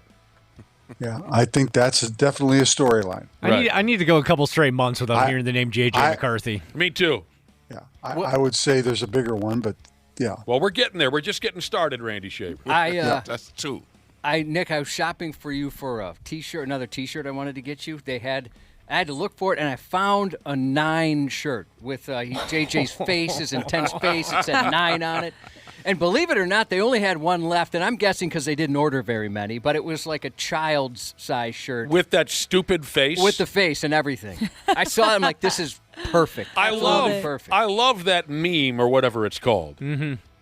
Poking fun at J.J. McCarthy for that intense, I'm a warrior gladiator type facial expression, even though he's mostly garbage. I love that meme. But, Josh, I think I would have had to wipe with it. I'm with Dana. I need to go 2, 3, 4 months without hearing about him, without hearing about troubled head coach Kevin O'Connor. I've had enough of this year's version of the Minnesota Vikings. Absolutely had enough. Well, there's more Viking stuff. Supposedly in this list of the biggest sports stories of the year 20 and 25. Trading for Adam Thielen and then dumping him on his ass 3 months later. Yeah. Boy, wow. Womp, womp. It was so weird, like you'd forget he was on the team. Yeah. I don't even know what he was doing there. He didn't do much. He just kind of wandered around. Yeah, I wonder why they didn't use him. He had one temper I think their tantrum. intent was to bring him home so he could retire here and get his house back. Yeah, I'm sure it was just kind of weird that he. Well, remember they signed him early because of Addison's suspension. Right. So he really was there as a stopgap receiver in the first couple of games of the year, and once Addison came back, then he was kind of a forgotten guy. I mean, when Thielen was out on the field, was he just too damn broken and old to get open? I don't know. Jim Marshall dying. Yes. Sadly, in the year 20 and 25. Yes. Legend. And that Jared Allen dude making the Pro Football Hall of Fame. Yep. Yeah. I would say there's a bigger one, though. Vikings related? No, not Vikings. Go related. ahead. I think the Twins. ownership Absolutely. story, I think, is the biggest story of the year because it sets in motion so many different underlying storylines of what this team could look like for years to come. So, Randy. I mean, we're getting some clarity about it with the minority owners that were announced and the fact that there's a change at the top with Joe Polad. But I mean, I think that story is the biggest story. That was massive. of the year. Yes, see Willi Myles. No, that was it was the biggest fraud ever committed in sports. Pretty shocking. You're talking about the Twins. The what's the word, Josh, you use about when everyone got fired here in this building? The reckoning. You're talking about the reckoning. See yeah. Willi Myles, where they cleaned the roster out. That's the most ridiculous That thing was ever. sad. I mean, there was Yeah, a you're right. lot of people paid a lot of money for season tickets, thinking and then how they did it and pretend they were selling the team and the purge, and then all of a sudden, everybody got fushnicking. And they were pissed. Mm-hmm. And I don't keep liking to bring up my mother-in-law, but that hurt me to my here we heart go. because she, to this day, is still angry. And you shouldn't have a 95-year-old woman that mad. I agree. You know what I mean? She's a good person. She's already in heaven, and now they're trying to snatch her back. Oh. Yes, Randy Shaver, no question. The Twins disaster and all the elements to that story, certainly massive. Other big sports stories of 20 and 25 the best one? that you might remember? Yes. Mark Sanchez. By far the Well, no, best. just local. Minnesota. This is Minnesota. Minnesota. Oh, I stuff. thought you moved on from Minnesota. No, you're right. That's just dumb. With I this. think the trade for Quinn Hughes is a monster story. Sure, too. absolutely. That was a huge one. Booger, Quinn I Hughes. mean, it's not very often that a Minnesota sports team deals for a franchise player Right. like they did. So Not since Shannon Stewart. Ashley, you're right. Overall, Mark Sanchez playing dagger tag with a truck driver while drunk. Massive. I remember thinking of it as like a gift Yes. for morning radio. For morning radio, that's like a gift. Yeah. That was crazy. Other local stories, the Wolves going to the Western Conference final, but losing again. Glenn Taylor giving up control of the franchise to Jennifer Lopez and Alex Rodriguez. Kevin Garnett coming back now. yes, That's the big ticket. story. The big Yes. ticket, baby. The Russian kid's big deal to stay with the Pigs. The Quinn Hughes deal. Yep. And on from there. Yeah, Mark Sanchez. Man. Drunk off his ass. Playing dagger tag at 2 o'clock in the morning with an over-the-road truck driver who could just use a bowl of chili and a good night's sleep. What in the world? Man was just trying to unload some goods. Mm-hmm. That's all he wanted. Trying to do his job. Right. Mark Sanchez. Brotato Chip Jesus is checking in saying we got to recognize one of the biggest stories of 20 and 25 here locally was the 20th anniversary of the Bang Boat. Of course. Wow. The 20th anniversary, Randy, of the Bang Boat was just a few months ago. Have you worn your Bang Boat shirt yet? No. Will you ever wear it? It Of was more course. for I didn't know if you'd ever wear it. No. It's a joke. It pokes fun. Cubby, you know me. I'm not a big Vikings guy. I'm not a big NFL guy anymore. I get pissed off 9 times out of 10. You're a big, strong guy. I don't like the way the NFL plays the game now compared Absolutely. to 30, 35 years ago. But Josh got me a Bang Boat T-shirt for Christmas. Oh, hell, you know me. In my mind, that is the greatest moment in the history of the Minnesota Vikings. It's up there for sure. Yeah. I'll wear that proudly. Whose wife is the one that ruined that? I can't remember. Is it Van Ginkel's wife? One of them were, because they were talking about doing it this year. And Yeah. one of the wives were like, no. I thought she was joking. Was she seriously upset? I guess. Maybe I I misunderstood. don't know. I figured she was like serious. But I it have was no like idea Yeah, whose perhaps wife ha was. ha ha joke at the same time. I don't know whose wife put the kibosh on. It sounds like something that Josh's wife would do, to be honest. She's pretty laid back. Oh, she is. Wow. You She's don't laid back. know her the way I do. Well, that is true. That is true. Another listener says one of the big sports stories here locally should have been my return to Maple Lake. Oh, Right. That's true. My non-violent return to Maple Lake this year for the first time. It was a glorious thing. Right. You got out unscathed. Yep. Yeah, when does the documentary come out? September of 2027. Yeah, I got in and out of that town without any trouble after that terrible. Yeah, even welcomed by the mayor. Yeah, the mayor was there. Wow. She gave me a hug. Oh. Did anybody apologize? No, but I've didn't received get so that. I've gotten so many apologies over the text machine over the years, Dana. What did she whisper to you in your ear when she hugged you? She said, "Get out, get out, and stay out. Don't look behind me. Say it to my face, or shut and get out of town." You mentioned you got so many apologies over the years via text, and you kind of had to because it was the entire town that beat you up, yes, including the former mayor. The former mayor, 1992. They tuned me up good. For cripe's sake, the Timberwolves went out and beat Chicago on the road by 35 points. Randy Shaver, you mentioned the Wolves bench yesterday. You wanted more out of Naz Reid. The prick went out last night and dumped 33 points on the Bulls. Yeah, had a great game last night. I mean, they had kind of a slow start last night, but what the Wolves did? It's friggin'. I know. They're so notorious for that. Glad I just didn't take a sip of water. Spit take. The second half was amazing. I mean, they scored 81 in the second half, and I mean they got production from just about everybody, and it didn't hurt that Kobe White and Josh Giddey both got hurt. Right. That did not help Chicago's cause last night. So they didn't turn the ball over, and they hit their three-point baskets. When the Wolves do those two things, they're very difficult to beat. You know, just about every team is difficult to beat when they do that. But yeah, the Wolves for sure. Sure. They rely so much on that. So Timberwolves, next up, they play in Georgia against the Hawks tomorrow afternoon. Nikola Jokic left. Yes. How about Jokic? Nikola Jokic of the Denver Nuggets left the game last night after injuring his knee. Is there any final word on that? Have not seen anything more on. He's going to have an MRI done today. So that will determine. But David Adelman, I mean, if you read between the lines of what David Adelman was saying, it doesn't sound real good. Well, now if we can just get the same thing to happen to 4 or 5 players on the Oklahoma City roster, we can have some real laughs around here. Yeah. For real.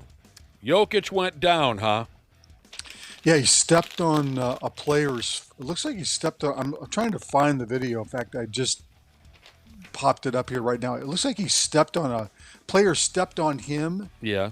It looks like. And he tripped. It's a weird play too. It wasn't. I don't know. Well, usually they are, right? Hard to describe. I mean, it wasn't like he was, out there and nobody touched him. Somebody actually stepped on his foot, and yeah, I don't know. It's usually a freaky little fluke deal like that that'll sit a guy down. Dairy farming, sheet metal, banging your mom, Jesus is texted in. He's from Buffalo, Minnesota, and he says, you know why you didn't have any problems in Maple Lake this year? It's because they're a bunch of bitches. Oh, jeez. Wow. Is that true? He says you're always welcome in Buffalo, he says. I like Buffalo. Man, it sounds like he's trying to start something, man. Come on. Yeah. Bro. Yeah, he is trying to start. That was aggressive. Maple Lake and Buffalo have never liked each other at all. That's news to me. The Pigs pretty much pumped that Las Vegas hockey club last night out there on the road in Nevada, don't you know? Jesus. 5-2. Legit final of 5-2. I don't have to alter that at all. Oh, old Marcus Johansson, he went out there and produced a goal and 3 assists. That's a pretty good night's work. I don't care who you are. Yes, sir. Yeah. 9-1-1 since December 8th, the Pigs are. Oof. Old Phil, the goalie, he only had to get in the way of 16 pucks, if my arithmetic is correct. That's pretty easy work. The boys had a 5-rip lead in the second period and just kind of effed off from there. Up next, matinee tomorrow. They get all the hockey and basketball games out of the way on New Year's Eve to make room for college football. Used to be the North Stars played on New Year's Eve at home. Do you remember that, Nick? Yeah. It just seemed like the North Stars always had a New Year's Eve game at the Met. Yeah. At night, too. Yep. Now they It was don't like want a to night compete. game. Yeah. Now Yep. they don't want to compete Yep. with college football, so they. Yep. The Man Bear Pigs will be playing in Northern California tomorrow against the San Jose Sharks. Just thinking of New Year's Eve North Stars game. Wonder what the Thunderbird was like those nights. Oh, yeah. Oh, yeah. Dripping with STDs, Dana. Dana, they tore it down for a reason. Yes. It smelled like pee, The bird. stale booze, And vomit. Regret. and STDs. Regret. Wow. Yes.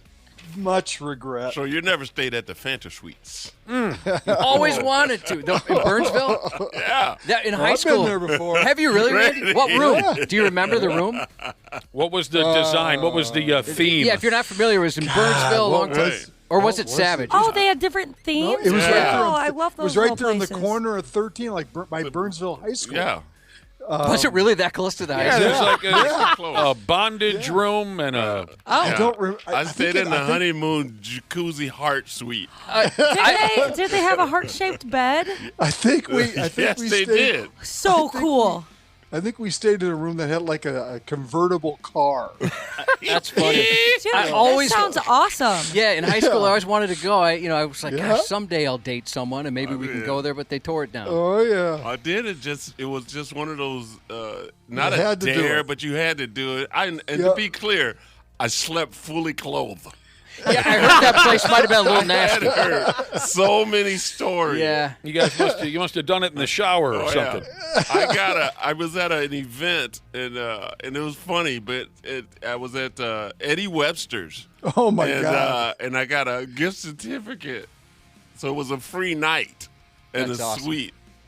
And I was like, yeah, I'm gonna check this out. I never gotta went to go.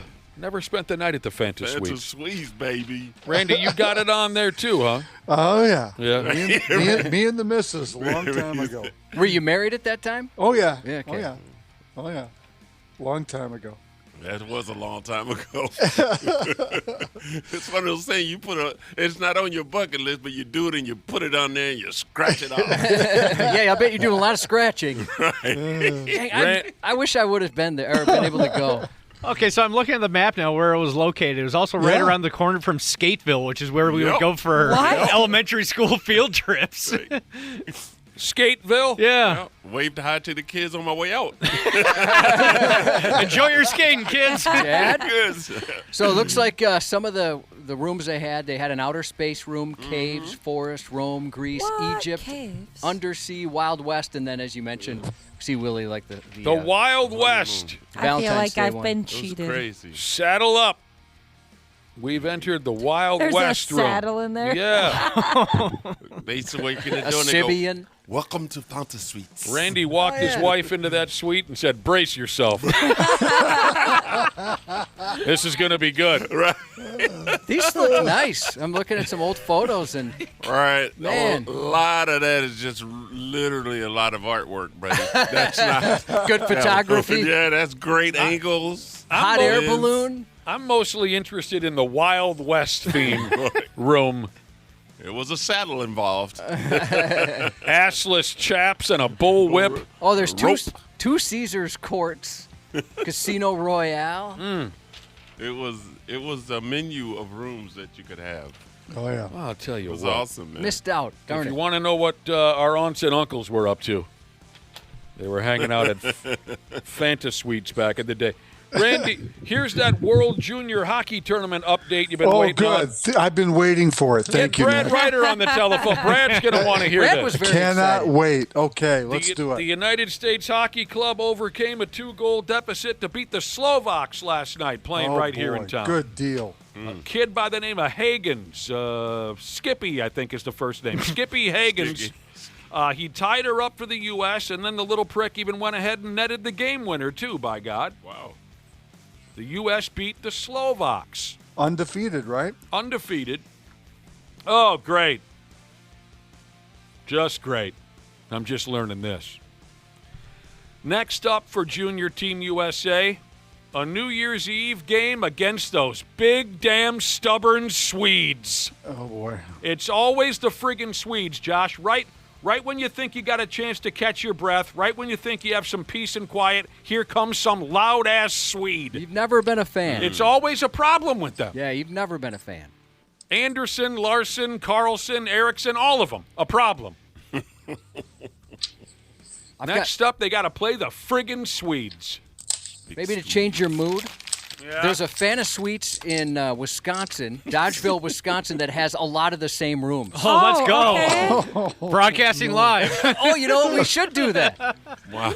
Okay. Right after the casino broadcast. I'm going there. Where did you say it was in Wisconsin? Dodgeville, Wisconsin. Thank Looks you. like about a 4-hour drive. Worth it. Wow. Gonna get it on. Monday Night Football last night, the Atlanta Falcons defeated the Los Angeles Rams. Wow.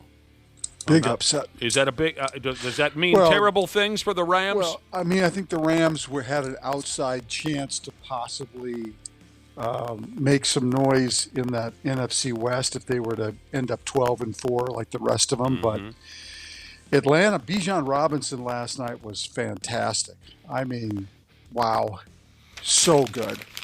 So that's Heck why you yeah, were. baby. Who? What? And Kirko finished the season strong. Did he now? Yeah, he did. Mr. Chains. He did.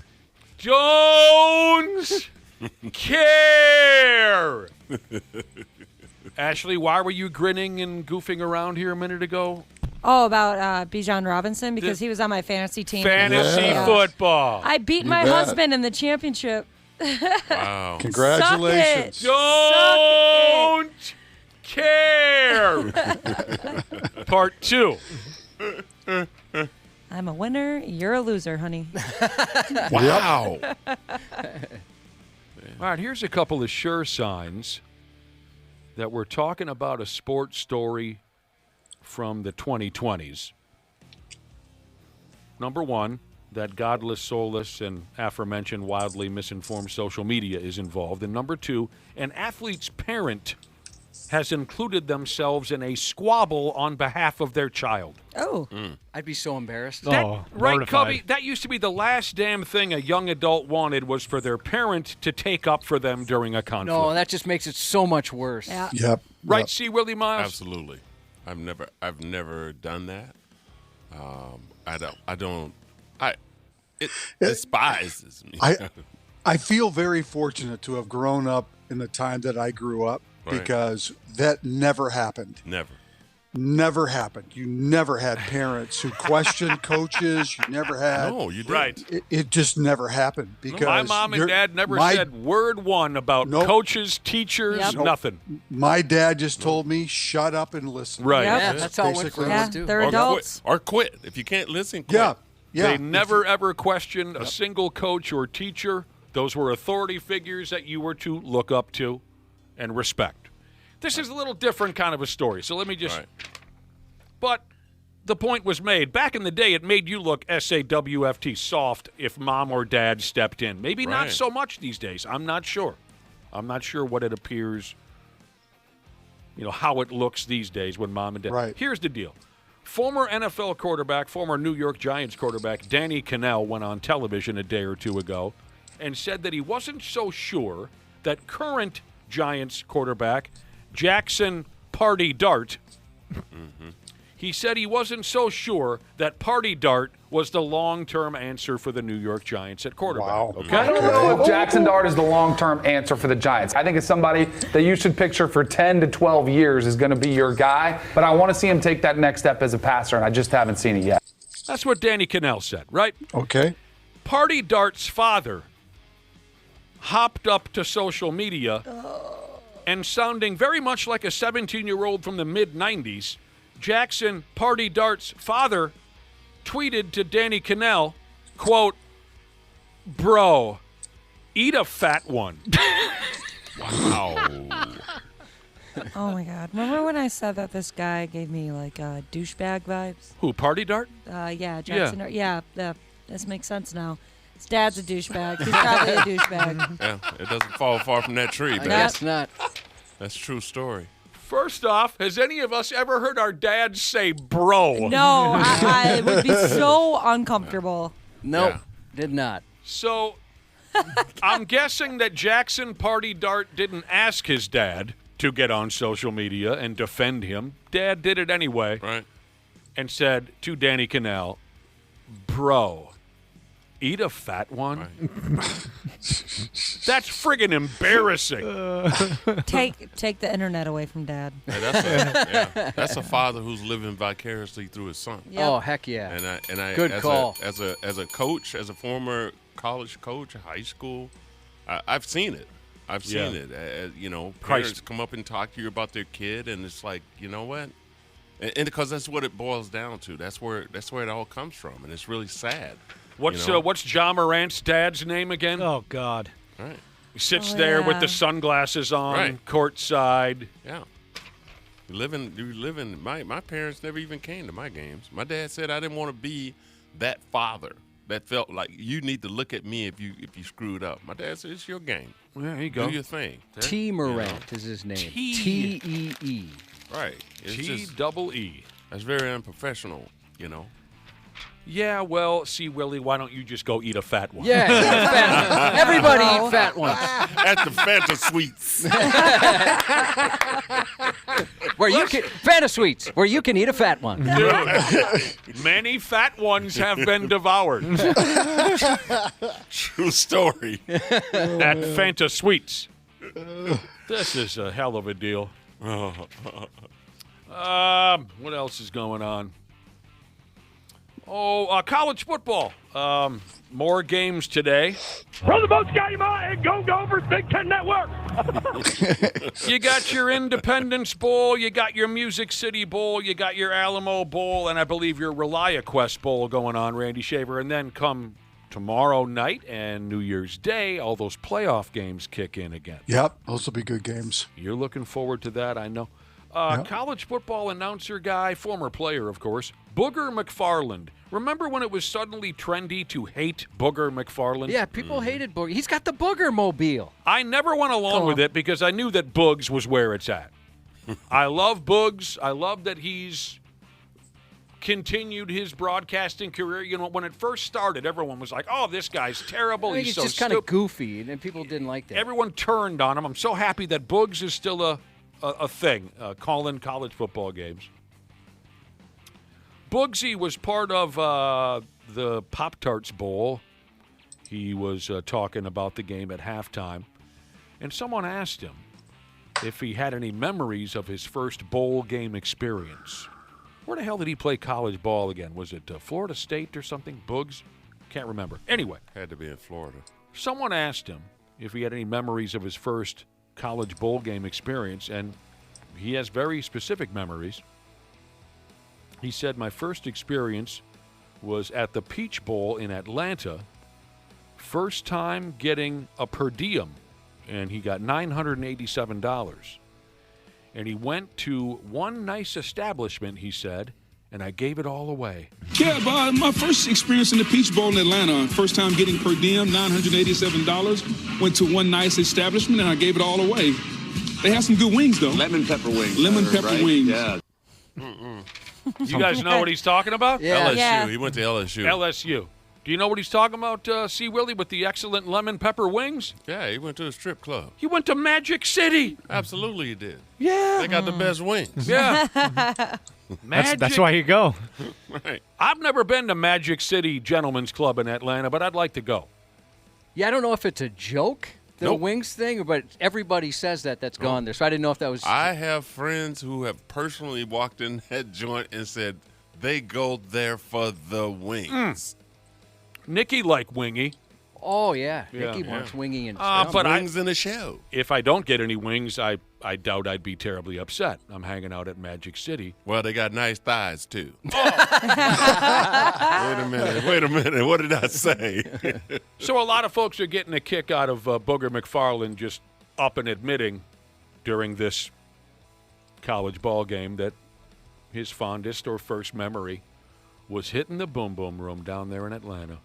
Nick, for a while, you pretty much had a room at Rick's Cabaret. I was there quite a bit. You were there so often. Did you even ever spend $987? Hell no. One day? Yeah. No.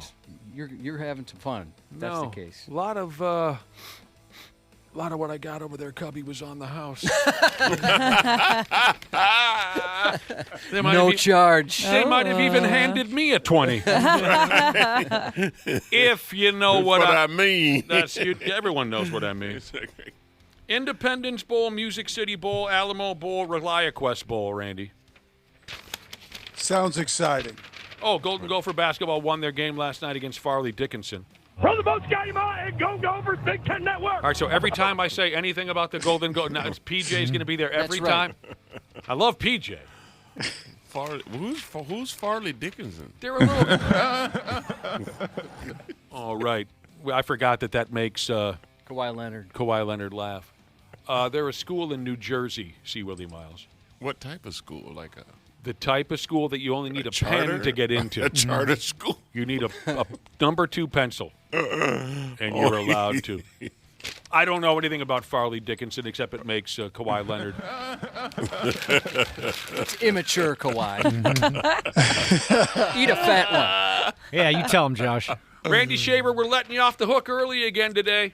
Sounds good. We're letting you off the hook early. That's how we do it during our mid-holiday season Goat Rodeo year-end tribute celebration broadcast. You go and have a wonderful New Year's Eve and New Year's Day. Enjoy watching all the football, and we'll talk to your monkey ass come next Monday. Hey, Shave. Yeah, have a safe holiday, man. Shave Willi Myles has something to tell you. Just wanted to say the pajama pictures was awesome on Facebook, brother. Oh, you took Yeah, those were cute. Yeah, you don't have to do that again. I give you a like. Hey, man, I was forced to do that. I saw that. I don't know. You look pretty darn happy, Randy. He's a professional. He looked like a hostage. He knows how to smile on camera. He looked like a hostage. Do I want to have any idea what you're talking about? Probably not. No. All right, fair enough. We'll see you later, Randy. See ya. It's Dr. Andrea. Here to save you about $5,000 and answer your pet questions. It's Dr. Andrea. On the 93X Half-Assed Morning Show. Yeah, we're getting there now. It is 8:18 on the 93X Half-Assed Morning Show. Here's our pal, Dr. Andrea Johnston from Gurman Animal Hospital in Minnetonka. Dr. Andrea's visit is brought to you each month by Stray Dog Restaurant and Bar in Northeast Minneapolis. Brought to you each month by the Stray Dog Restaurant Northeast. Check this out, just for you folks listening, our beloved Half-Assed Morning Show listeners. They're offering up an additional 20% off all online orders with special promo code 93X. So go to the Stray Dog Northeast website, order yourself something or another to eat, type that promo code 93X in there, and boom, you've got 20% off. How you been, Dr. Andrea? I'm great. You know, it's great to see the you. Snow, the weather, the holidays, man, it's beautiful. Yeah, a lot. Do you get a little more busy this time of year with dogs eating everything on the Christmas table? Yeah, we get like Christmas ornaments. You know, the hooks. I was thinking like chocolates, ornaments even. The chocolates. They get into stuff, bones from the garbage. That one always freaks me out. Do you get a lot of the like from real Christmas trees? I always heard that they're not supposed to drink that water, that it's really toxic. Oh, yeah. Well, then my dog's in trouble because that's all he does. Really? Oh, okay. Water. It's just something I've always heard. I've never heard. My dog sits there and will drink it all day. Yeah, I've never cool. heard there was any harm. Oh, I can relax now. Yeah, I wouldn't worry about it. I've always been Yeah. so stressed. He likes the taste of pine. Yeah. See, Willi Myles, we're talking about dogs drinking the Christmas tree water. I thought every dog did that. My dog loves it. I mean, it's an available bucket of water. Yeah, at the bottom of a tree. They're two favorite things. What dog wouldn't? Feel free, by the way, our listening audience, to text in a question about your house pet, 651-989-9393. But more or less, we just wanted to catch up with you, Dr. Andrea. Yeah. And thank you for another great year. Of course, I love it. Of your Q&A segment here on the Half-Assed Morning Show. I texted Andrea last night and said, we're kind of summing up the year on a few different subjects, summing up the year of 20 and 25. And I asked her, if you had any great professional or personal stories from the year 2025.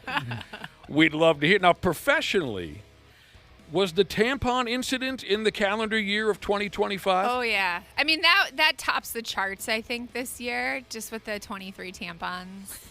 For folks who didn't hear it originally. You got to hear this, C. William. You've never heard of that many tampons. No. For those who haven't heard it, can you tell us the 23 tampon story from? Yeah, I had a dog come in that got into their garbage and was vomiting and pooping tampons out. Wow. And we took x-rays and we're like, there's more in there. And the dog stopped pooping and wasn't eating and continued to vomit. So I had to go in surgically and pull out the remaining 18 That's unreal. dirty tampons. Oh, they just swolled up. I mean, and they just kept coming. Like, it was just, that Absorbed. goes down in the books as one of the gross ones. I'm picturing like a clown pulling out all those ties. Totally. And you're like, there's another one. There's another one. The clown with the ties in the shirt They pocket. just keep coming. Where are these coming from? So now, are these the pads or the? No, the actual, like the tampon with the string. Oh, Good okay. question, C. Willie. Hey, you know what? I had 9 older sisters. I actually think there were like a handful of pads in there too. Whoa! Yeah. Okay. Yeah. A little bit of everything. Yeah. was pissed. I mean, And I think when we originally told the story, it was either you or Ashley who said, okay, why are there so many dirty tampons available Why? at any time? You don't use that many. I mean, I guess. For the dog or anyone else. I mean, empty your trash every once in a while, maybe. yeah. I mean, there's probably a big family of women. That girls, could be. you know. I had that. Bathroom Yeah, does you not sure did. smell good. 9 Oh. older sisters. C. Willi Myles comes from a family with 9 older Wow, sisters. that's He could crazy. barely get a word in edgewise, and they beat his ass. Oh, and periods sync up Constantly. too. I was Is that fighting for true? my life Yes. every day. Very true. They really Josh. do sync up. Yep. Oh, yeah. I always Yeah, thought that was kind of they did. we're joking around. That's Did- great. Did you'd have to step around all kinds of lady items throughout your entire upbringing. Absolutely. Yeah. It Do you was have a not. dog eating underwear? No, we couldn't afford a dog, ma'am. What about nowadays? You're not a pet owner, are you, C. Willie? Absolutely not. You're not, because you You're not travel home so enough. much. I travel so much, and I don't want to take care of nothing. What about once because you've already slowed down quite a bit with your touring and everything. Let's say when you finally put a lid on it. I know you and your wife like to travel, but would you consider a pet? Nope. No. That's just not your style. No, because you got to get up and you got to go outside with them, and I don't. Not that's necessarily, C. Willie Myles. Yeah, but When you get a little 5-pound sock puppet dog like I have, See? and you just give it a little litter box, you don't Right. have to go. But I understand what you mean. Yeah, you got to take them for walks though. What about like a fish? To the vet. Would you- No, No, I not don't even want anything I got to take care. I want to be able to walk out the door, lock it, and not worry about if I got to come back in a week, 2 weeks, or 3 weeks. Fish are actually a you should- lot of you should have a work kid. too. Dr. Andrea, what's the simplest pet? Because I want C. Willie Myles to have a friend in his life. You should get some What- chickens. Chickens. Oh, are they easy? They're pretty easy. They're kind of messy, but they're pretty hardy and they just hang out outside. You know, we were gifted a cockroach once. Yeah, that was cool. That was thing not for a while. gift. Hissing Jesus. Yeah, hissing Jesus. Rest in peace. Ashley, did he take much work at all? No, not at all. My parents got oddly attached to him. They swore because I Wow. guess they're like little antennas move when they're smelling or I don't know, whatever it is, whatever they're doing. And my parents swore that whenever they entered a room and talked, he could tell and his little antennas would go crazy. Oh my! I mean, chickens eat cockroaches, so. Oh, do they? Yeah, Wow. they love them. I think chickens are a Did good not idea know because that. it's really hard to get like emotionally attached. And so if something does happen, it's like, oh, well, it's a chicken. You guys know that I had a very brief run as a chicken owner. I was Really? gifted 2 chickens for my birthday. This is 15, 20 years ago. Wow. 2 friends of mine show up at the house with 2 chickens in a basket and say, here you go, happy birthday. And I was totally thrown. Well, what are you guys doing? And they said, well, don't you remember at the state fair, we were walking through the poultry barn and you said, meaning me, out loud, apparently I said, hey, it might be cool to own a couple of chickens, right? I had no memory of that. We were drunk, for Pete's sake. But these 2 buddies of mine remembered that and brought me the 2 chickens. So I had an outdoor dog kennel. I put them in there. I thought, okay, let's see where this goes. And they became somewhat friendly, and I would feed them bananas and Cheerios. That's what I read on the internet, was bananas and Cheerios. Wow. And then I don't know, maybe 2 weeks after they moved in, woke up one day, one of them had pressed an egg out and died. And the other one was just standing there looking confused. Oh, wow. That's That's kind of sad. I But took the living chicken back to where it came from and said, "Look, Yeah. there you go." Did you make a little egg sandwich or anything? No, my dog ate the egg. Chickens eat their own eggs too. Really? Yes. Like if I break Jeez. them on the ground, they go nuts. They love it. My old Yeah. dachshund, who I'm sure Andy remembers, Yeah, Ozzy, he picked up that egg and walked around the yard with it quite proudly, and then he ate it. Wow. Chicken, see, Willi Myles, we'll work on this idea. Yeah. No, you don't have to. I'm good. You know what, though? I will tell you, I'm signing health certificates for all over the world for people to travel with their pets. I mean, I just did one 2 days ago for Turks and Caicos. Oh, wow. See, Willi Myles goes So there. now you want me to take my dog Yeah. on my You gotta vacation you gotta with take me? your dog with you. No, absolutely not, Doc. Explain this to me now. So what are you doing? So you have to fill out, as a vet, you have to fill out international health certificates if they're going to travel with the animal outside the country. Okay. And it's a process. I mean, it is a process, but so many people now are traveling with their pets. You're seeing I've it- done Israel, I've done Hawaii, I've Turks and Caicos. You're seeing it more and more lately as opposed to years yeah, ago. they're just taking their pets with them. I mean, that's sweet and all, but that's one of the reasons why I go on vacation. Totally. Right. Yeah. Any unusual pets? No. You know, you hear those stories about like peacocks and Yeah. turtles, and no, I haven't had any. of Just those. dogs and cats? Likes turtles. I like turtles. Really? So people are picking up their dog and cat and taking it across the globe. Yeah. Huh. And it's like it's so much work to do, and they were gone for like 10 days. It's work for you. It's work for me. It's Yeah. work for them. They have to pay all these fees to travel Right. with the dog. And the dog doesn't care that they're in Turks and Caicos. No, he does not. It's gonna come back with hookworms. Wow. What is That's a good what's- point. Let's get all veterinarian-y here real quick. I mean, I know we're just kind of having fun and effing off, but what is hookworms and what kind of damage can they do to your pet? Oh yeah, I mean they can do damage to people. They're the ones Right. that you're walking in the sand, and they can actually come in through the bottom of your foot and migrate up your leg. Oh. Right. Yeah. God, no. And so, there's like crazy venereal diseases that dogs come back, like in third world countries. What? Wait, You mean- yeah. what are they're like STDs. They're hooking up with random dogs and Yeah, stuff. I mean there's some transmissible stuff. hey, that's what we do on vacation. The dog might as See? well too, right? My God, my dog went to Turks and Caicos. Everyone in the family now has worms, and my dog has herpes. What? And she's pregnant. Last night, when I was texting with Andrea, you also mentioned a best of 2025 personal story. Yeah. And I'm very excited to hear about this, Josh, a personal story from Andrea. I actually asked my kid if I could tell this story because it involves my child. What did she say? She's like, yeah, just don't use my name. Okay. So, I don't know, about a month and a half ago, my daughter, one of my kids, called me and said, Mom, I'm going on a field trip today. I get car sick. Can I take one of those anti-nausea meds that you have? I'm like, yeah, just have Dad get it. It's in a foil and give it to you before you go to school. She's like, okay. I'm like, and repeat the dose later that day. She's like, okay. Take a couple of them. Yeah. So she goes on the field trip. They go rock climbing of all places, right? Wow. So later that night, I pick her up from school, and she is just sick as a dog. Like, can't get off the toilet.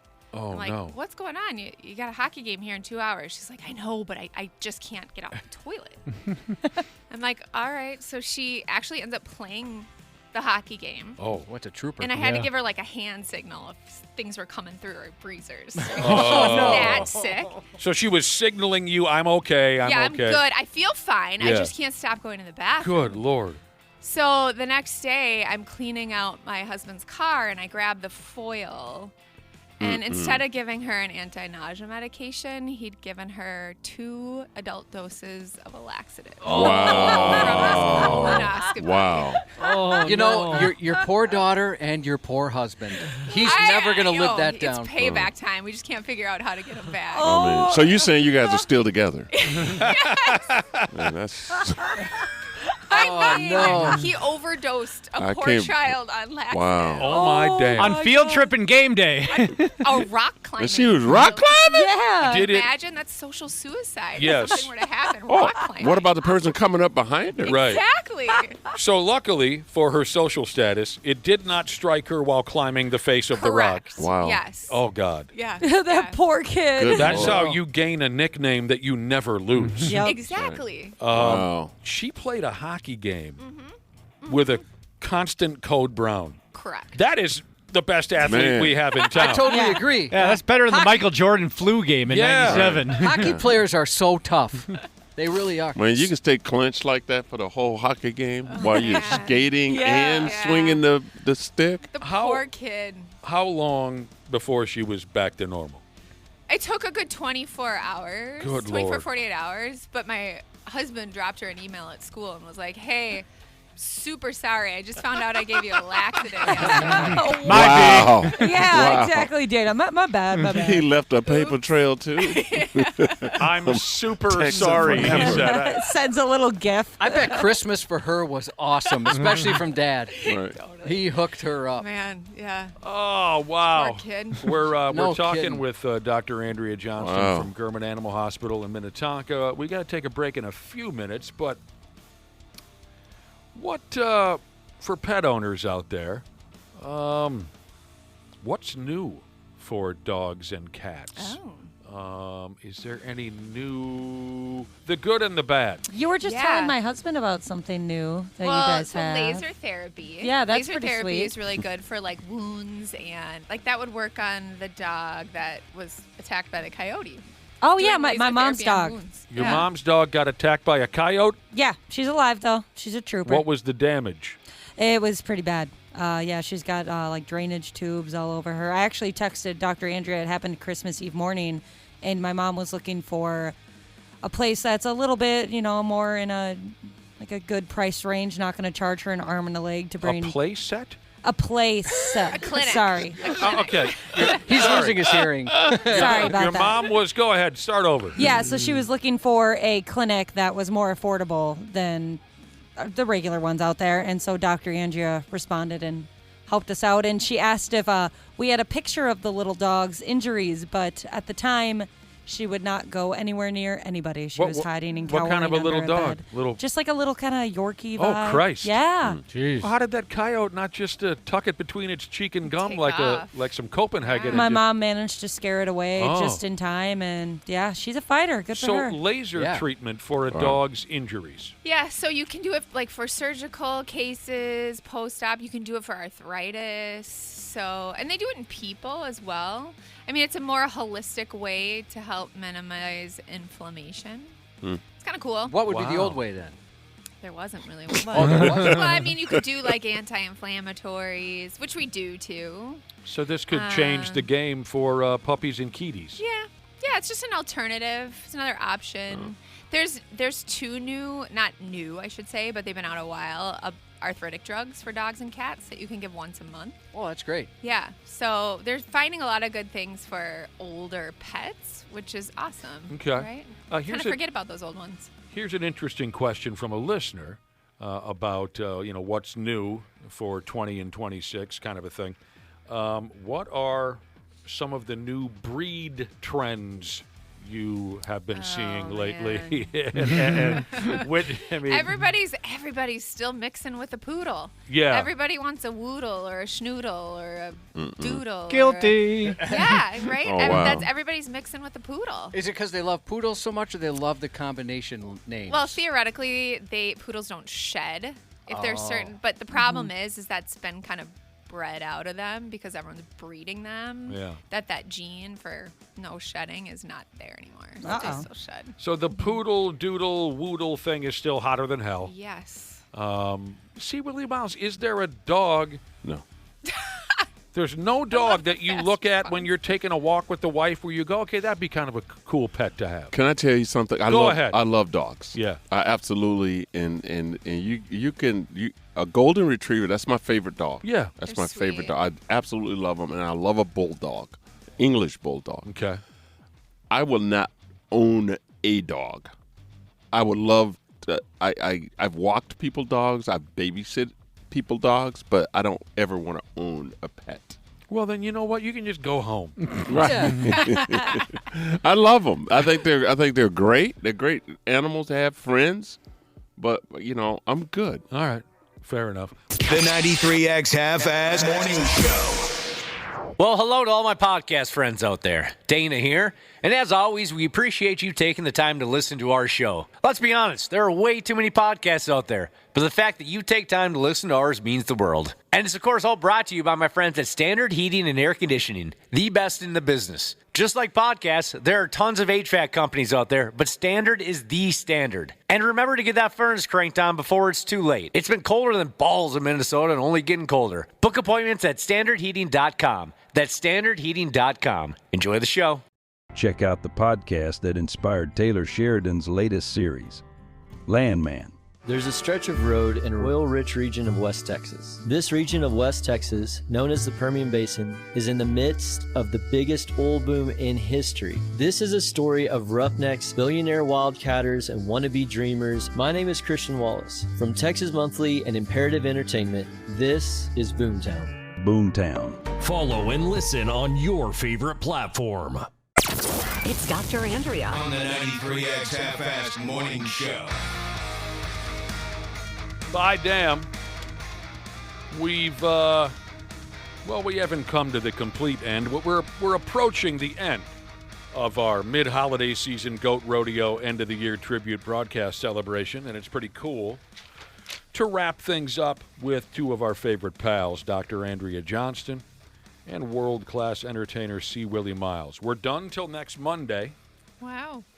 Yeah, after today, we're done till next Monday. It was awesome. A 2-day work week, Dr. Andrea. Good for you guys. The driving in here sucked. Yeah, it was. Yeah. It was sketchy. Of all the 2 days to come back, yeah. Right? And so we appreciate you guys, for God's sake. We almost called both of you last night and said forget about it because we knew the roads were still going to be kind of iffy this morning.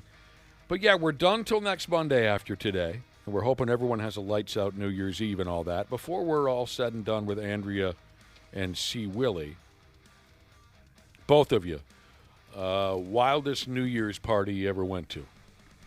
Oof. Dr. Andrea went to college, Miami of Ohio. Yeah. Or it could have been a high school party. C. Wow. Willi Myles grew up in the woods of Alabama and then went to St. Cloud State. So yeah, there was a couple of wild ones up there.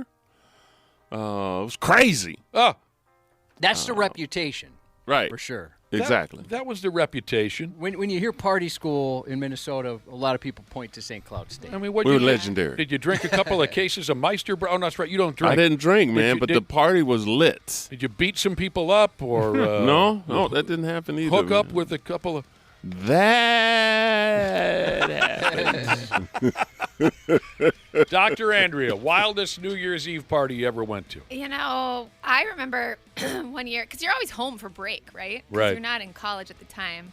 One year I drove to Chicago for New Year's Eve only, which was crazy. Yeah. Another year we went up north and sadly just destroyed a friend's cabin. Oh, no. Yeah, I think the parents were going through a divorce, and this cabin was just kind of sitting there figuring out where it was going to go, and man, did it get wrecked. This was high school or college? Well, I think we were like freshmen in college. Dang. Wow. Yeah. What did the kid who hosted, what did they make of the end results of this New Year's You Eve know, party? I think he was just mad his parents were getting divorced, so he was kind of like, let's stick it to him. Oh, so he was leading the charge. Yeah. Yeah. It was just- pretty messy. Just let her buck. Yeah. Thanks a lot, Mom and Dad. Right? Really? Broken family. Yeah. Now I got a broken family. You start drinking up all the hooch. When your parents got divorced before they got back together again, Nick, did you guys decide you were going to ruin the house or anything out of anger? Who could have told the difference? Oh, wow. No, we weren't vengeful like that at all. We weren't. Because I knew deep down, Josh, in 1983, I knew deep down inside, they'll get married again in 99. Goofy bastards that they were. You kind of have a unique story, aside from the fact they got remarried, but I think, is this the only divorce with children that it's ever ended this way? The only time they got divorced, 1983, so I was a sixth grader. They sat me and my twin brother and my older sister down, and they made it very clear that they were splitting because of us. Which goes against every ABC after-school special. When they say it's not because of you. Right. Mommy and Daddy have just grown apart. Right. It's normal. Oh, you see that played out in movies, and I'm sure you've heard stories. You've heard parents who got divorced who said to their children, this is not about you. It's just not your fault. We love you. Our folks made it very clear. Their marriage did not work because of us. That was a little bit of a tough pill to swallow for a 12-year-old, but I learned to live with it. Even your sister? Well, I guess you didn't you say your dad kind of would forget that he had a daughter at times? Wow. There were times, yes, especially when she was young. Well, once my brother and I got started in sports, then my dad completely forgot that he had a daughter. Where she would walk through the room and he would say, who in the hell? Oh, that's you got a friend over? As a redheaded kid just walked in. Oh, that's right. That's my. Oh, yeah. We had some pretty wild New Year's parties back in the day. A lot of kegs and a lot of fights. I remember, I think it was, I'm going to go with 92 going into 93. All of us living in a garbage house at St. Cloud State. And on New Year's Eve, I think it was somewhere around 40 below zero. It was so brutally cold.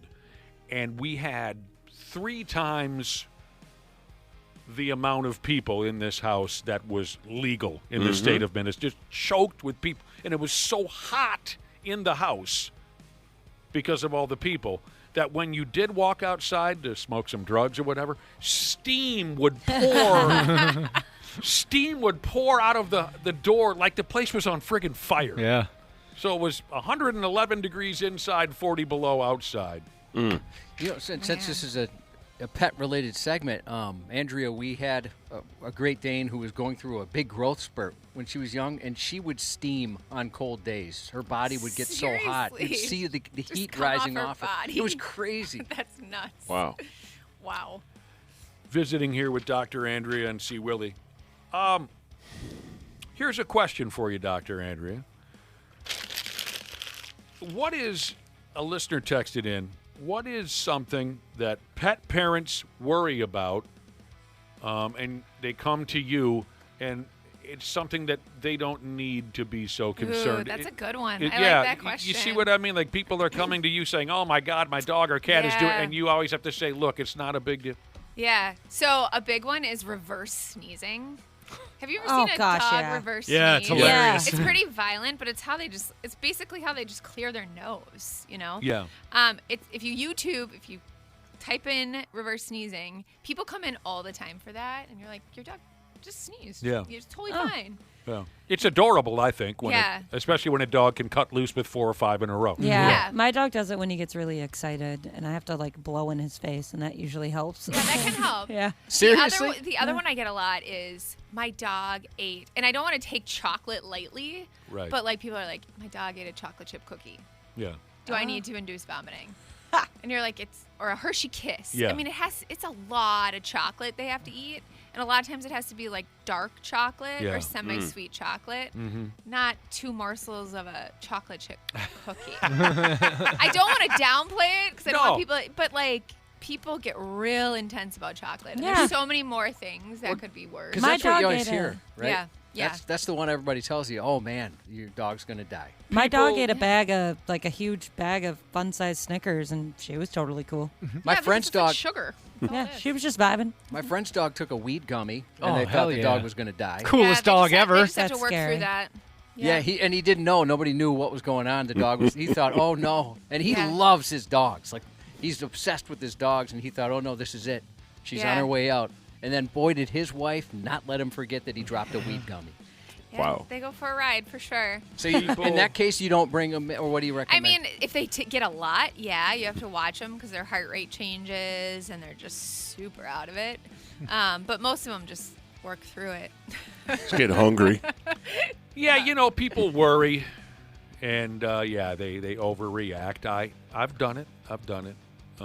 But yeah, your dog cuts loose with a couple of sneezes or something like that. Yeah, we get that one a lot. I think I could watch that on the internet for a good hour. Could I go on YouTube? Animal sneezing? Could I find an hour of reverse animal sneezes? Probably, yeah. For sure you could. Yeah. I'm sure I could. People love documenting cute things their pets do. That's what the internet used to be all about. Yeah, back when the internet was fun. Yeah. Then you had to bring up politics, didn't you, Josh? I have to talk politics. Yeah. It all went to hell in that moment. The other big one that I should warn you guys Yes. of, it's in the winter months, especially when things start to melt, is people put antifreeze in their toilets at their cabins and their RVs to help prevent the pipes from freezing. Yeah. Mhm. And then the dogs, if they come up to the cabin, they come up and drink out of the toilet after sitting in the car for hours.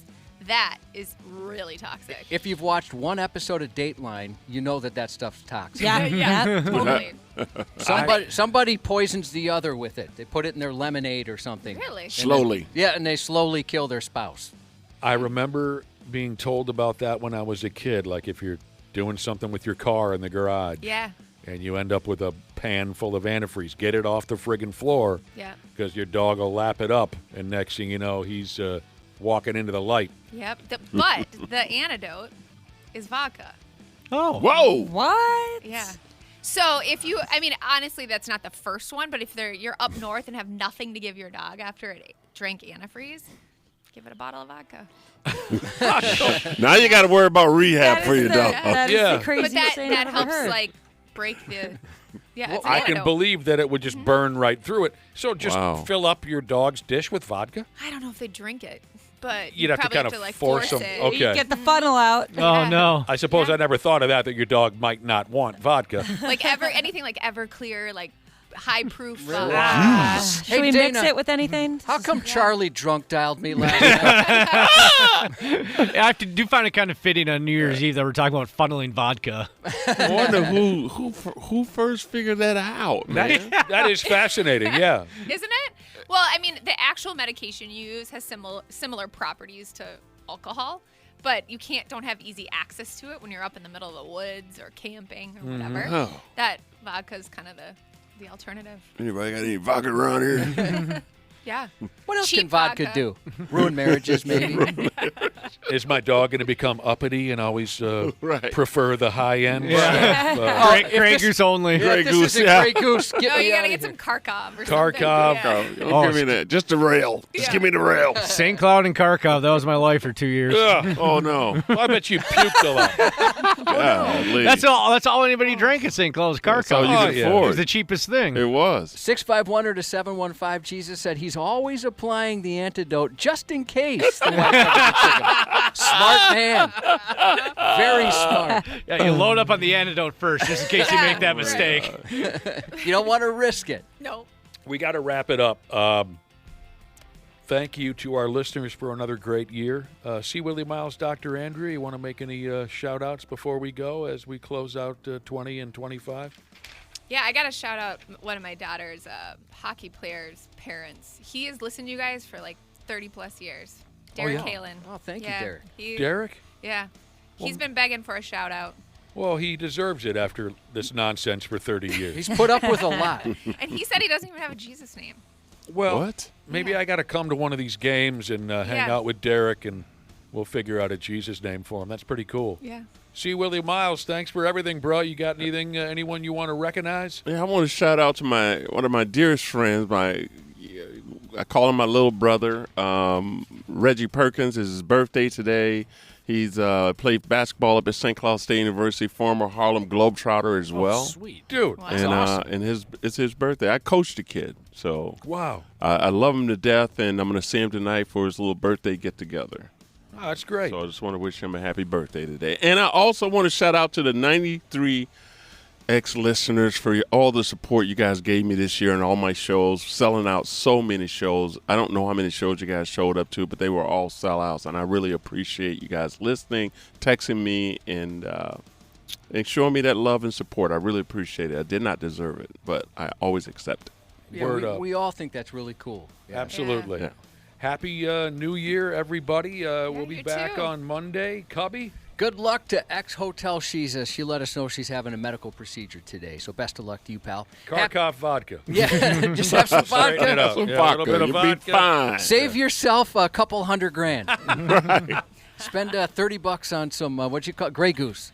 Happy belated 40th to Shoots at Deer 7 times and misses Jesus. Hardcore Flooring Jesus. Text in a happy birthday to his mom on her 68th birthday. Happy belated birthday to Loose Stool Jesus, who had his 60th birthday last Friday and says he now can live up to his name. Happy birthday to Skateboard Pete Jesus and his twin this coming Friday. Happy early birthday to Smokes Your Mom's Pot Jesus, turning 40 on New Year's. And my friend Ashley has something for you as well. Yeah, shout out to my neighbors, Brandy and Troy. They're ice fishing on Mille Lacs right now. She texted me and wanted me to say hi. So, hello. Happy New Year. The 93X Half-Ass Morning Show. Well, hello to all my podcast friends out there. Dana here. And as always, we appreciate you taking the time to listen to our show. Let's be honest, there are way too many podcasts out there, but the fact that you take time to listen to ours means the world. And it's, of course, all brought to you by my friends at Standard Heating and Air Conditioning, the best in the business. Just like podcasts, there are tons of HVAC companies out there, but Standard is the standard. And remember to get that furnace cranked on before it's too late. It's been colder than balls in Minnesota and only getting colder. Book appointments at standardheating.com. That's standardheating.com. Enjoy the show.